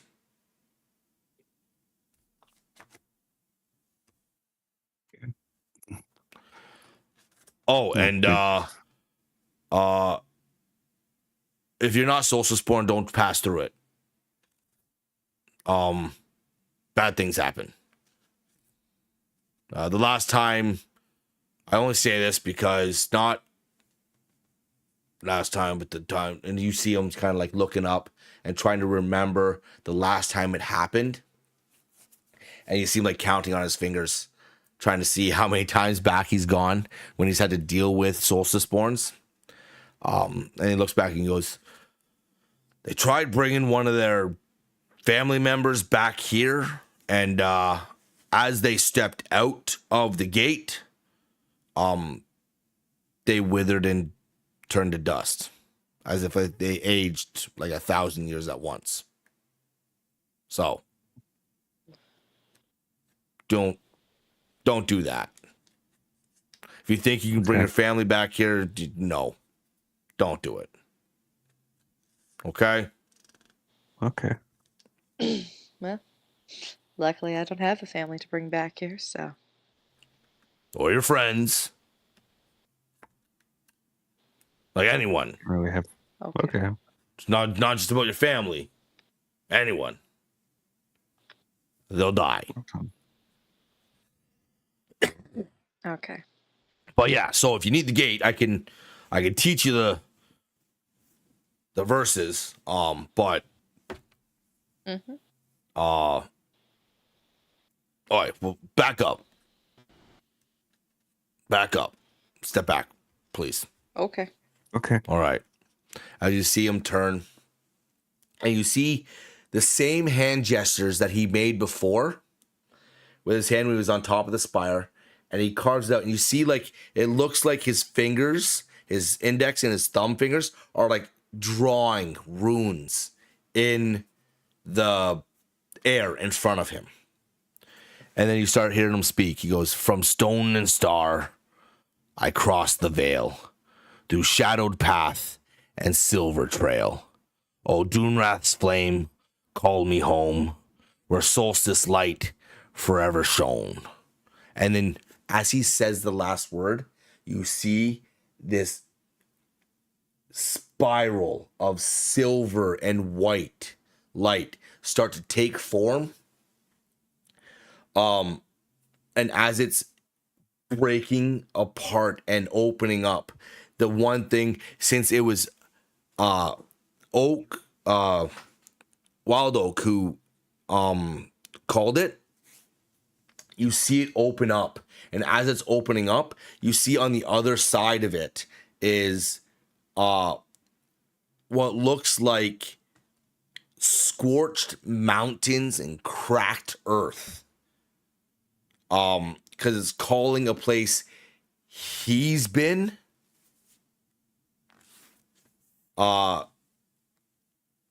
Because that's how this gate that's how the gate works. It works by calling a place you've seen and been. So as he opens up this gate, you see on the other side of like cracked stone, like smoldering stone, cracked earth, like fire kind of erupting from the ground around these mountain peak ranges, and just smoldering. And then all of a sudden he stops with his fingers, and you just see the thing close back up again. And he turns and goes, "Oh, well, that wouldn't have been good." Wow. All right. Where was that?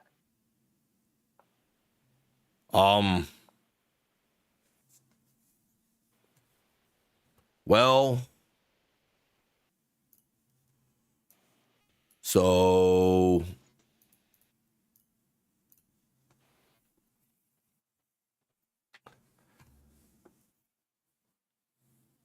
that was a place that lays on your western borders. I think you guys call them Scorched Mountains now. But that was before the Scorched Mountains. Long before. If you'd walked through that gate, it wouldn't have been good. You would have been essentially time travel, I think. Back a long time. Yeah, wouldn't have been good. So we're not gonna do that again. If you need to go somewhere, that's the verse. You can go ahead and do that. And then when you want to come back, it's the same verse to come back, and really anywhere you place it, it'll work and it'll open up that portal. You'll be able to walk back through. But I'm not gonna do that again. Bye. And he just turns and starts walking back out the thing. Whoa. Mm-hmm. Well, that was weird. I was. Never really seen him take off like that after. Hopefully we never need to try that. The cost seems a little extreme.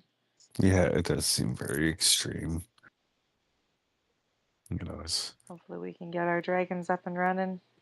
yeah, All of us ready to go yeah, pretty soon. yeah. Probably in a matter of time, they'll probably be bigger than they already are now. Yeah. Can't believe how big they got in Do you have any family, Orlena, that you'd that. Just my dad. want So Ed to keep? just good old dad. He's the only family I got now. Grandparents are gone. Really don't know much about the mom side.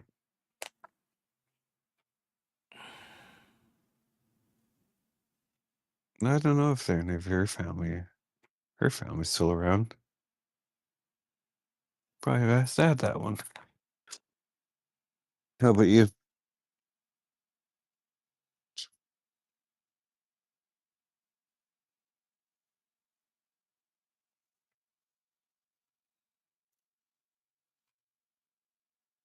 Ugh.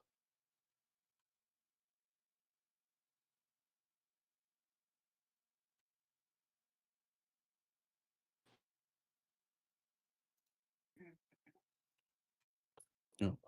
No. Hathor? Yeah. If Lena has answered, I cannot hear her. Oh, you didn't hear Oh. any of that? No.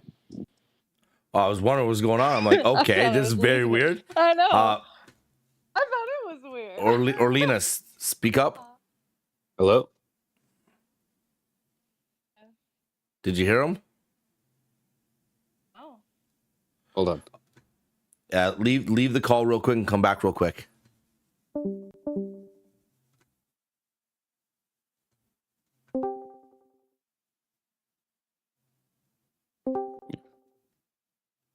Mic check 1, 2.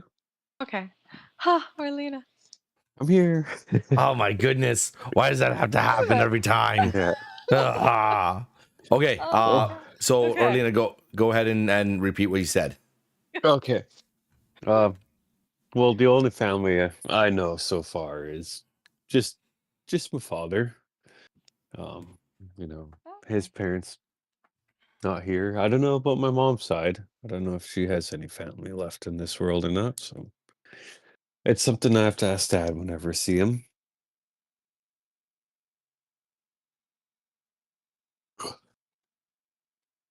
Know about you? How authority still have your any family around?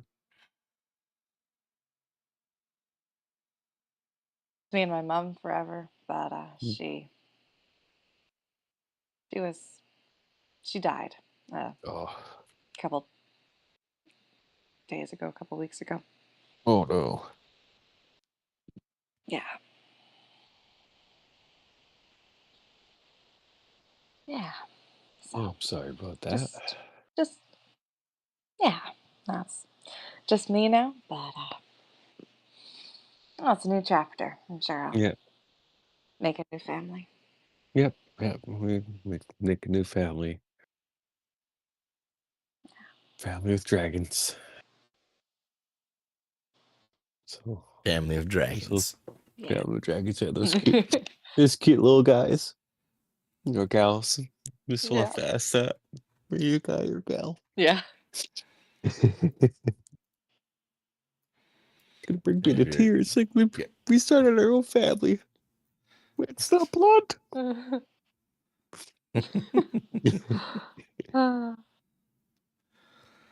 Oh, curious about this library. Yes. I should have. What are we still at Do some nighttime right now digging. too? It still looked like nighttime when you came inside, but it doesn't feel like the day has gone Okay. that long. Feels like it's early morning still. It just like all of a sudden became night when you came out of the forge. Some Well. magic or something. Oh, it's Yeah. definitely check out. True. You hear from down the hall, down the tunnel. Hello? Guys? Hi. You still in there? Hey. Yeah. You want to come out? Okay. Yeah. As you guys walk past Muka, you see him kind of like gesture and wave his hand and just swing it, and the door just shuts.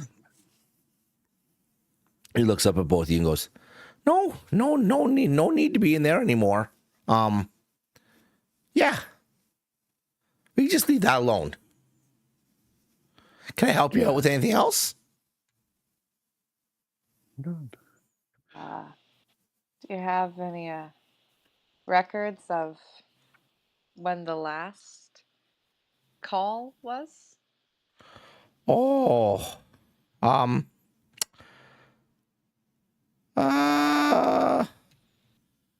Maybe. Yes, we should. Follow me. As he turns abruptly and starts heading back in the same direction where the door is, the door to the library. And as he's walking, all he hears him speak to himself. This one here. No. That no. Far too spicy for mortal minds. But this one. Yes. Whispers from the flame vault. Third shelf over there. Left of the cursed ledger. Past the invisible ink. Wear gloves. As he directs you in a way to go find a tome that looks rusted in old age, and the spine is cracked. It looks like there's iron plating going all the way around it, and there is a lock. As you pull the book out from the shelf, there's a lock sealing the front.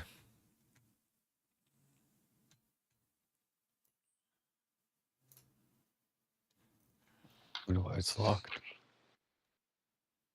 Yeah. You should have to wear gloves. You got any gloves? I don't think so. Hey, Muka, do you have gloves around? Of course. But none that'll fit your hands. I have my gloves. As he holds up his hand, and he's got 3 fingers. I want you to wear gloves because I want your fingerprints, your fingerprints, like the little things. Like, I don't have fingerprints, but I want you to wear gloves because I want your fingerprints getting all over the books.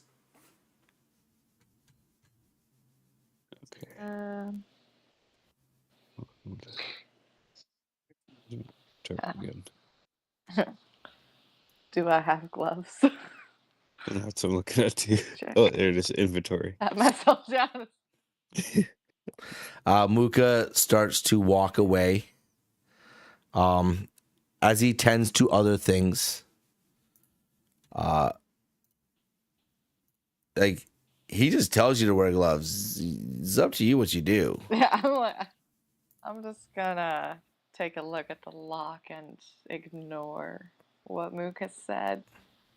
It's okay, Arlena. We'll figure this out. Okay. I think it'll be okay. My hands aren't too dirty. Are yours? No, mine look okay too.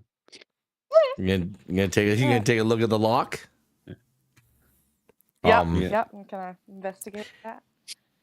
Okay. Go ahead and give me an investigation.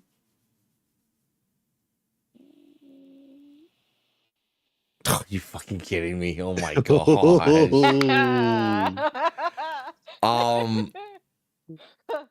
Oh my goodness.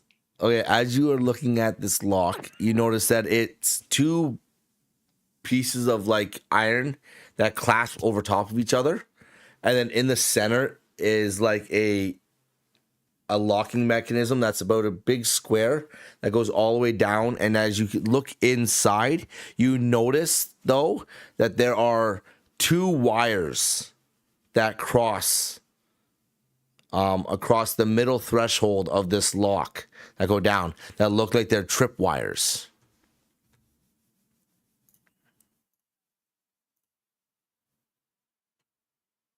Oh, be careful, Hawthorne. I, am I able to? Is there any way to pick the lock? You can do a sleight of hand if you'd like. Is there anything around just to grab for cover, just in case if it's like it might be booby trap or something? Well, with the natural 20, you've indicated that it is booby trapped. That like there's wires, there's cross wires that are definitely in there, not allowing you to just simply open the lock. And yes, you would have to make a sleight of hand to see if you can pick the lock without setting off the traps. I think I'm gonna try and see if I can crack this thing open. All Do right. I have any, like, can I use my dagger, or like, is there anything around me that I can use? What is your character right now? To be honest, you'd probably have what's your backstory? What's your background again? Guard? Raised in a guard, yeah. No, yes, guard. And then noble for Background. then noble for Ruben. Yeah. To be honest, you would probably have a set of like lock picks on you. Technically, you both would kind of have that. Oh. It would be something that you would have available to you. But you would have to roll a sleight of hand. Yeah. All right. Okay, so above table, real quick. No, I'm not. No, fuck it. Go ahead. No, go ahead. Go ahead. Okay. Here you go. Oof. Ah! It's a 7. That's just a 7. It's a straight 7. All right. Straight 7. As you. Okay, so first of all, explain to me how you're holding the book while you're trying to lockpick it. Okay, so yeah, the chain, it's wrapped around the book, right? So it's you have 2 iron flanks on either side, and then they come down in front of where the book would close, like the front of the book. Technically, I guess you would call it the front of the book. Yeah. And then they clasp over, like 2 iron pieces clasp over on top of itself with a keyhole that goes through the middle. So there's no chains. It's just a flat surface that you have to try to pick down into. Okay. I'd probably have one hand on the spine of the book, and then one hand trying to fiddle with it, try to pick it. Okay. All right.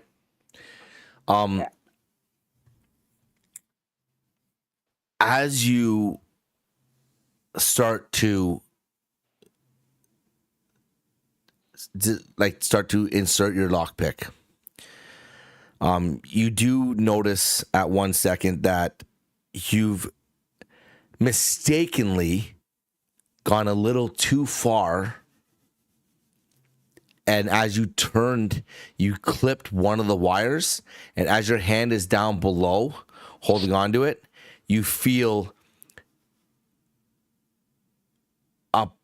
what feels like a prick of something come out the spine of the book and right into the palm of your hand. Ow. Which will be 3 points of piercing damage. You'll take. Oh. But that's one of the wires is disengaged now. Okay. And jump back. Oh my gosh. Huh. Well, that didn't work. I can try to give it a whirl, see if I could help. Yeah, go Okay, knock yourself out. okay, I'll grab it and do the same thing. I'll hold the book in my left hand and try to pick it with my right hand. All right. Then slide a hand. Come on. It'll be 7.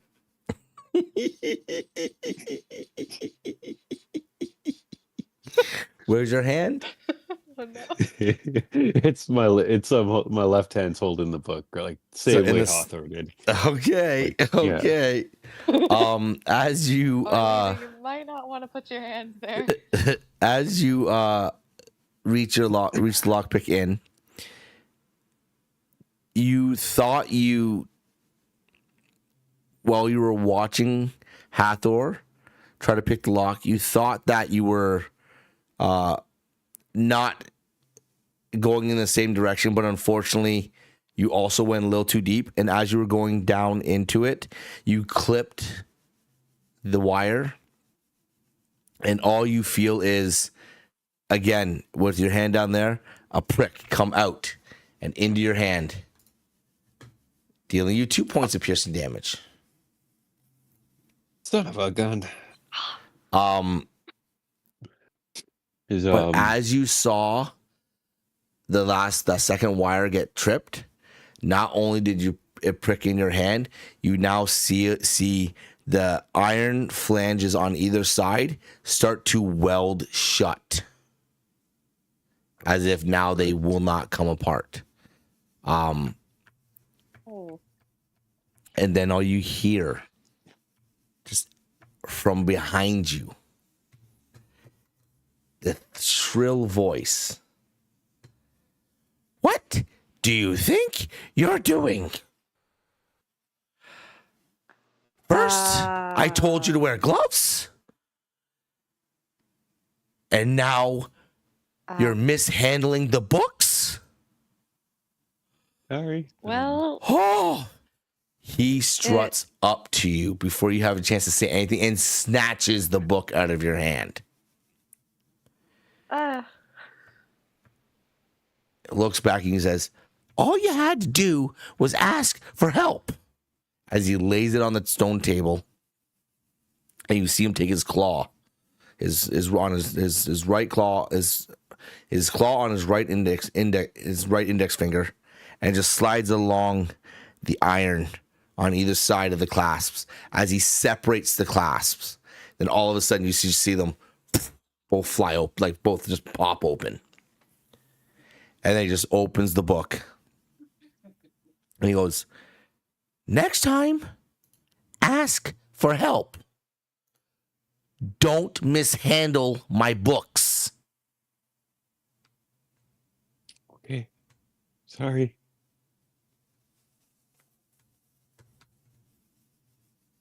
He starts to walk away slowly again, leaving the book open on the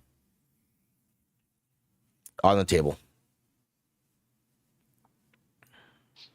wow. Why didn't you do that from the get-go?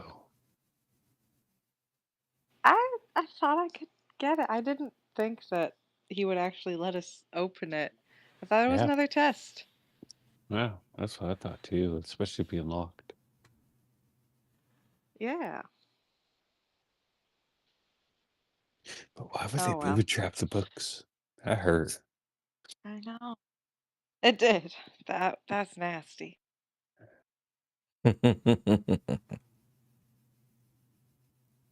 Kind of curious what else could be in here too. Like looking around the library or looking in the book? Yeah, looking around the library too, like all that Hawthorne, look into that. Okay, give me a perception real quick.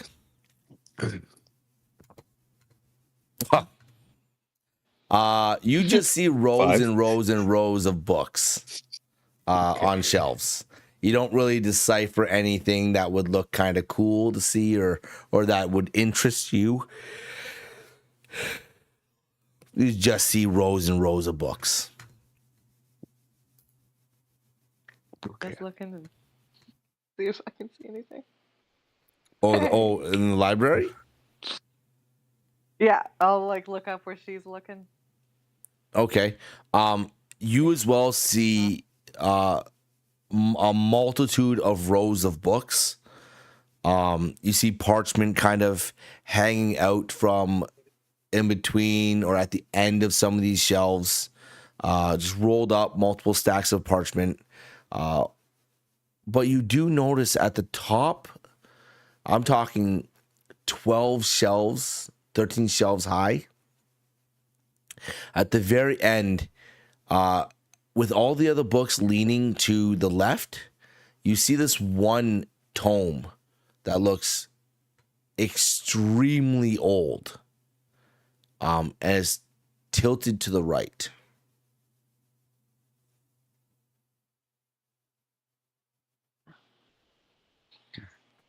I wonder. That book up there. Looks kind of special. I'm gonna start looking, trying to see what one she's talking about. Can I try and climb the shelf? Should we call Luca first? You want to try to climb the shelf? No. I want to try and get the book. All right. Okay. You want to try to climb the shelf without Muka noticing you? Yeah. All right. Yes. Give me a acrobatics to see if you're able to climb this shelf. Okay, you can climb the shelf. Now give me a stealth to see if you do it quietly. Okay. Wait, 1 sec.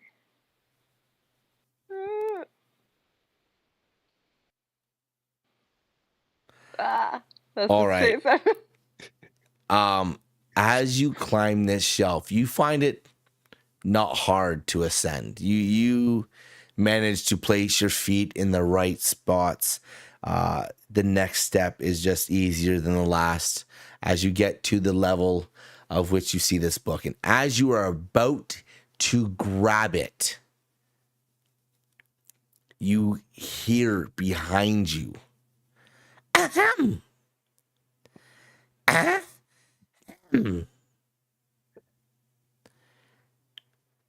Don't touch it and get down. They start walking the I other see way, it. whistling. Like, whoa, what's going on over here? Orlena, get back here. Oh, fuck over. Did you just I leave was about to Hawthorne in say- the fucking library?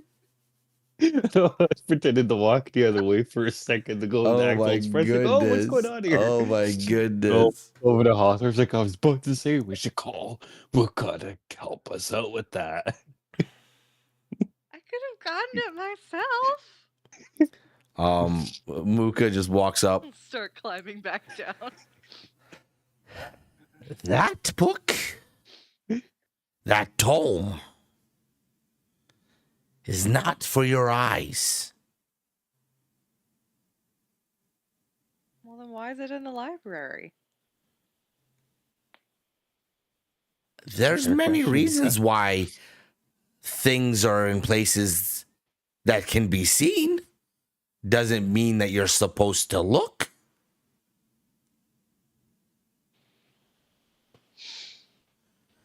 All right, well, will Now, we this is be the able to second see it time. eventually? This is the second time you've mistreated my babies. Out. Out now. He scolds you. And he tells you to leave the library. Okay. Okay. Well, come on, Orlena. Okay. We could try again tomorrow. Go. Yeah. We'll give Muka time to cool off. Yeah. Give Muka Just time to trying cool get the off. book. Just trying to get the book, man. As you guys are stepping out of the out the door of the library, you hear Wild Oak's voice come from inside the library. Mooka. That's all you hear. I want to turn around and see what's going on. Sneakily. Sneakily, you're gonna do it stealthily? Yeah, stealthily go back and like see what's going on. Try to like listen or hear or actually roll. see. Yeah. Kind All of. right, roll I'm me still roll me a upset. stealth. I'll keep walking. Oh. Oh my god, man. That's Oh 5. my god. That's Oh gonna be a my 5 all day. goodness. Oh my goodness. Me and the wands. I cannot escape the wands. You cannot escape the ones. Cannot escape the You cannot wands. escape the ones. All right. Okay, here we go. You hear Wild Oak's voice. Mooka. You have to be kinder. They need to know. This is gonna already be hard enough. And Mooka responds, but they're mistreating my books. Mooka, they're not your books. They are their books.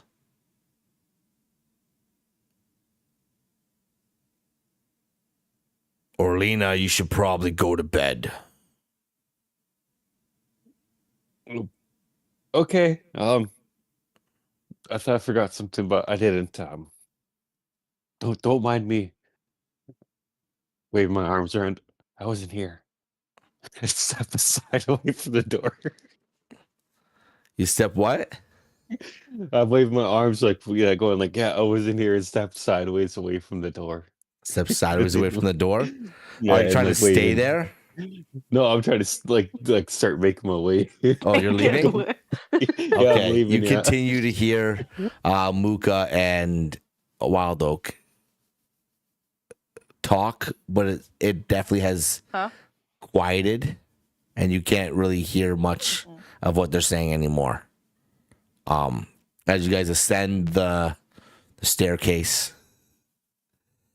and make it down to the 3rd floor, where you guys' rooms are.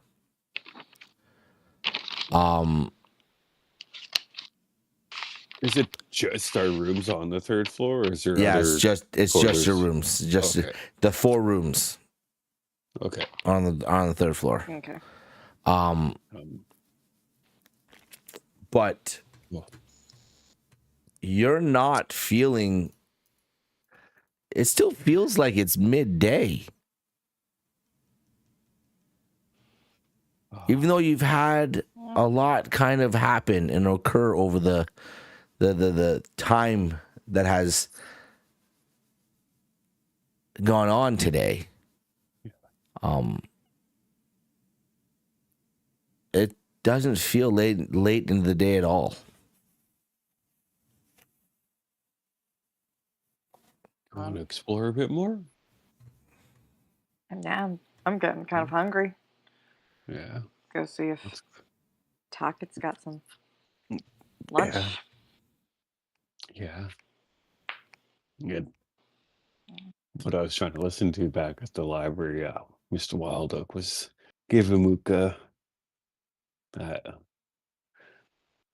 I guess boss figure in a way, like let him know like we need to learn from those books, and Mooka can't be as strict as he was with us. That's why the books are there. We're supposed to be able to read them. I don't understand why we're not allowed to touch them. That's just it just doesn't make sense.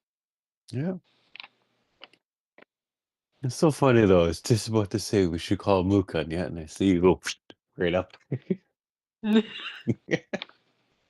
Oh, I was just within reach of it. I could have gotten it and everything, That Mooka had to be a party spoiler.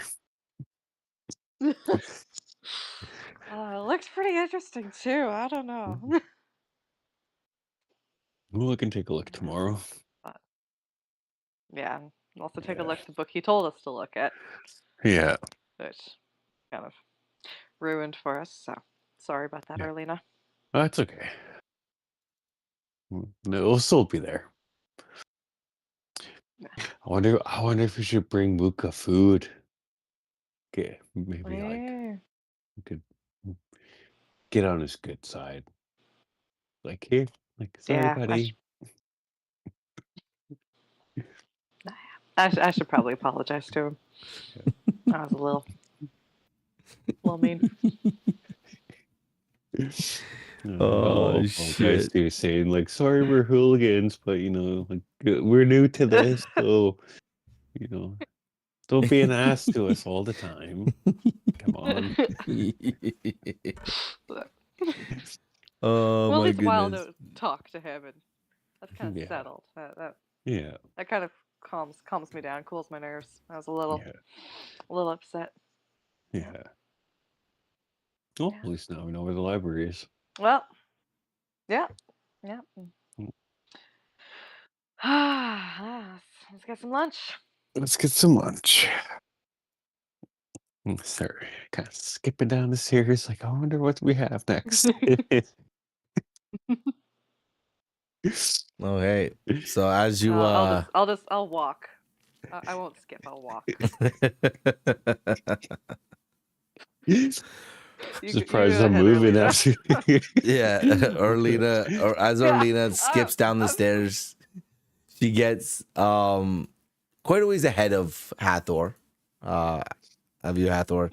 And she gets into the kitchen first, and you see Talkit mucking around behind the counters, cooking away. As you walk in, Arlena, all you hear is little eggs. How was your flight? I'm not gonna lie. I was kind of hoping one of you would have hit the ground. Would have been funny. You wouldn't have died or anything. Don't worry. I don't think so, anyways. Still, how was your flight? It was fun. Terrifying at first, just how it really right down, but like once stopped him from going near the ground in it, and kind of that. Woo. Yeah, it was like fun. last second. You were like going. Yeah. And I was even looking at Muka and Skarn. Well, Skarn wasn't having any of it, but I was looking at Muka and I was trying to make some bets, and unfortunately, no one would take them. A good thing though, because I would have lost. I was betting one of you would have hit the ground, because that would have been funny. Maybe.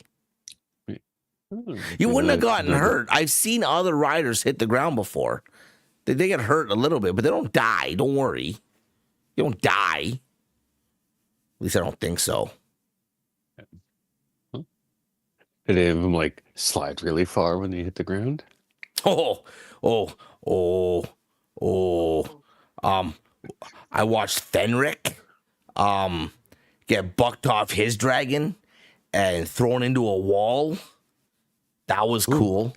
I watched Valen almost hit the ground, but get bucked off and thrown through some crates. That was pretty cool too. And Goric too. Seems to be all the guys for some reason. All the guys get bucked off. Anyways, Goric, he kind of like got bucked off, but just tumbled a little bit and then like sat up. So it wasn't like super catastrophic. But I won those bets. Yeah. Oh, maybe with more of these training we're doing, there might be more opportunities to bet on something. Oh no, normally when you get past your first flight, like you're kind of good at it in a way. I didn't see anyone get bucked off after the first flight. So you succeeded that one. Okay. As she looks at you, a little bit of a smirk in her eyes as she's preparing a huge plate of just food. She hustles it over to you and drops it in front of you. Then I'm talking a mound of food, a plate of food. She just looking and goes, I saw you earlier, little egg. You like to eat. That's good. That's good. Yeah. Yeah. She hustles back over to the table.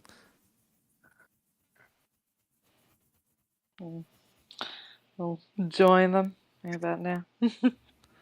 Oh! Orlena's large plate of food. It's a lot of food. Yeah. All of my food. I'll be grabbing bit It's the by other little bit. egg. How was Hi, your flight? Captain. Oh, that was something. That was incredible.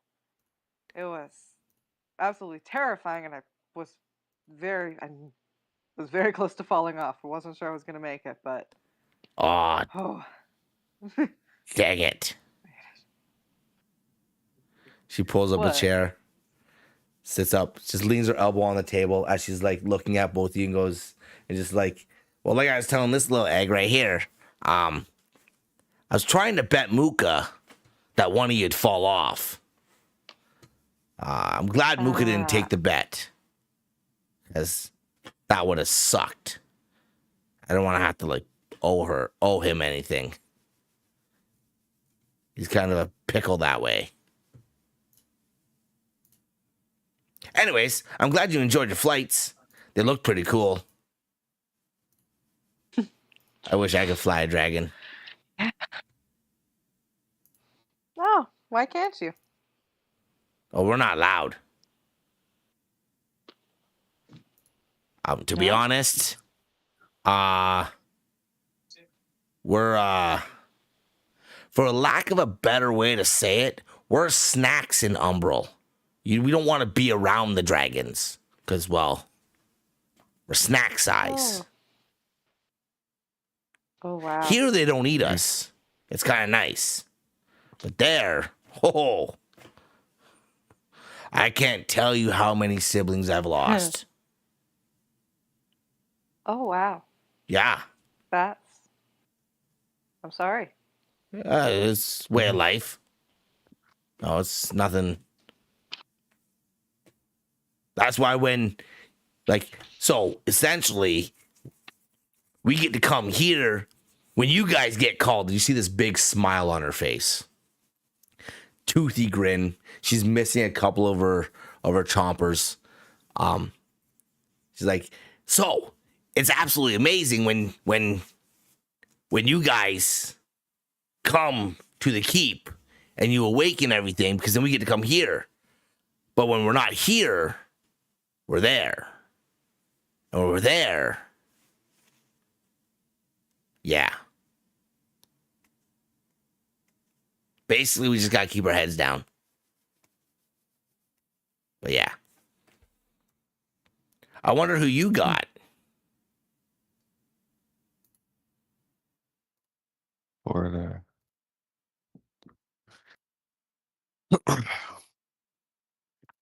what do you mean by that, Mooka? Talk it. What said Mooka? Oh, your dragon. Oh, Yeah, I got the. They're spiritual, so like they like kind of do this whole rotating thing. Oh. Like a Like, what do you mean? Oh, well, not did he not tell you that? Okay, so they're like they're like spirits. there's like a few of them there. But they like kind of get like reborn again every time. Like the dragons, they get reborn through the cycle.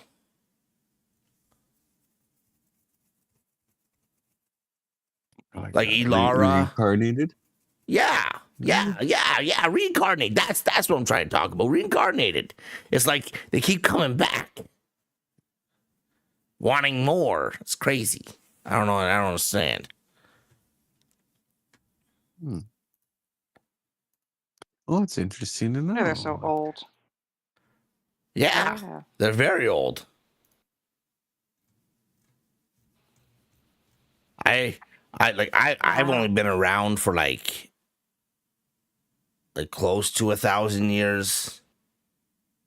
So like I haven't really met all of them. And they come back with like when they die, they just come back and then like they're there.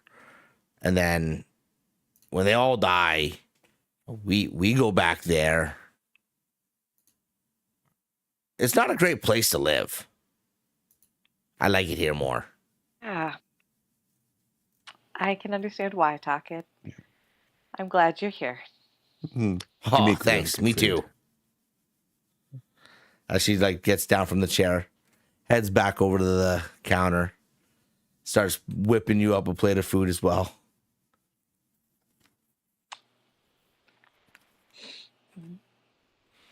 Start grabbing bits by bits from my plate, like, oh yes. And you got a bottomless stomach there, Arlena. Yeah. That's good. It's impressive. Yeah. I'm surprised I could still move around especially after that first plate. Holy crap. I didn't think I was going to eat that much. I still had room for dessert after that one, too. Oh, man. Oh. Hey, Talkit, where were you this morning? What do you mean? You weren't here. I was here.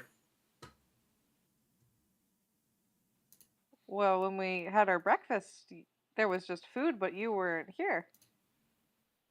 I was here. What are you talking about? I'm always here. Look over at Arlena. It's like, what's she talking about? Yeah, I don't remember seeing her at all Arlena? this morning. Yeah, I don't remember seeing her at all this morning where you, like, you didn't hear your... Why I saw you? Why do you think you had that big plate of food in front of you? I saw you at the table. I saw you taking all the treats and all the eggs and stuff. You're a good eater. That's good. Thank you. Need the energy Could you, for all the stuff. No, look at talking, like, or can you, like, go invisible or something? Like, I remember coming in, like, you, like, didn't see you, like, but you say you're here, like. I guess you could say that. Like, blend. Okay. Yeah. Blend in with your surroundings. I'm not. They're my secrets to have, not yours. So you just go ahead and eat. Sorry, Talkit. Okay. Don't want to pry. Be the little eggs. Don't get cracked. Okay. Got it? Got it. Got it. Sorry, ma'am. I always say, see you ain't saving the world on an empty belly, dears. Okay. Sit and eat. Thank you. Remember, Thank if the you, stew bites, bite back. Just means it likes you. Okay. Okay. Oh. She nods her head. Arlena, Goes back to doing the thing. say to Arlena, like, I don't need another one on my bad. I don't need to be on another one's bad side. Yeah, both say the same just- too. So I guess probably only keep eggs eating. Taka wants to see cracked are the ones he makes for breakfast. I point at Taka and say that loudly enough so Taka could hear the joke. You see her Like- raise her head a little bit. You can kind of see from behind on her maw a little smirk happen. And then it disappears.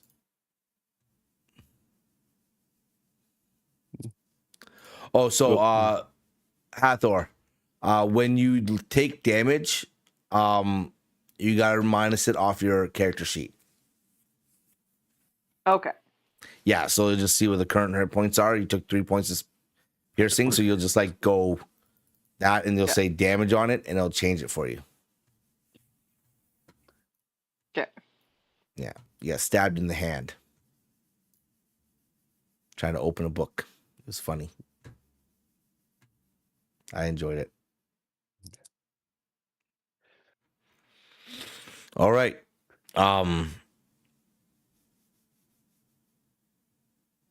The day seems to kind of go on as you sit there and eat. Enjoy your lunch. But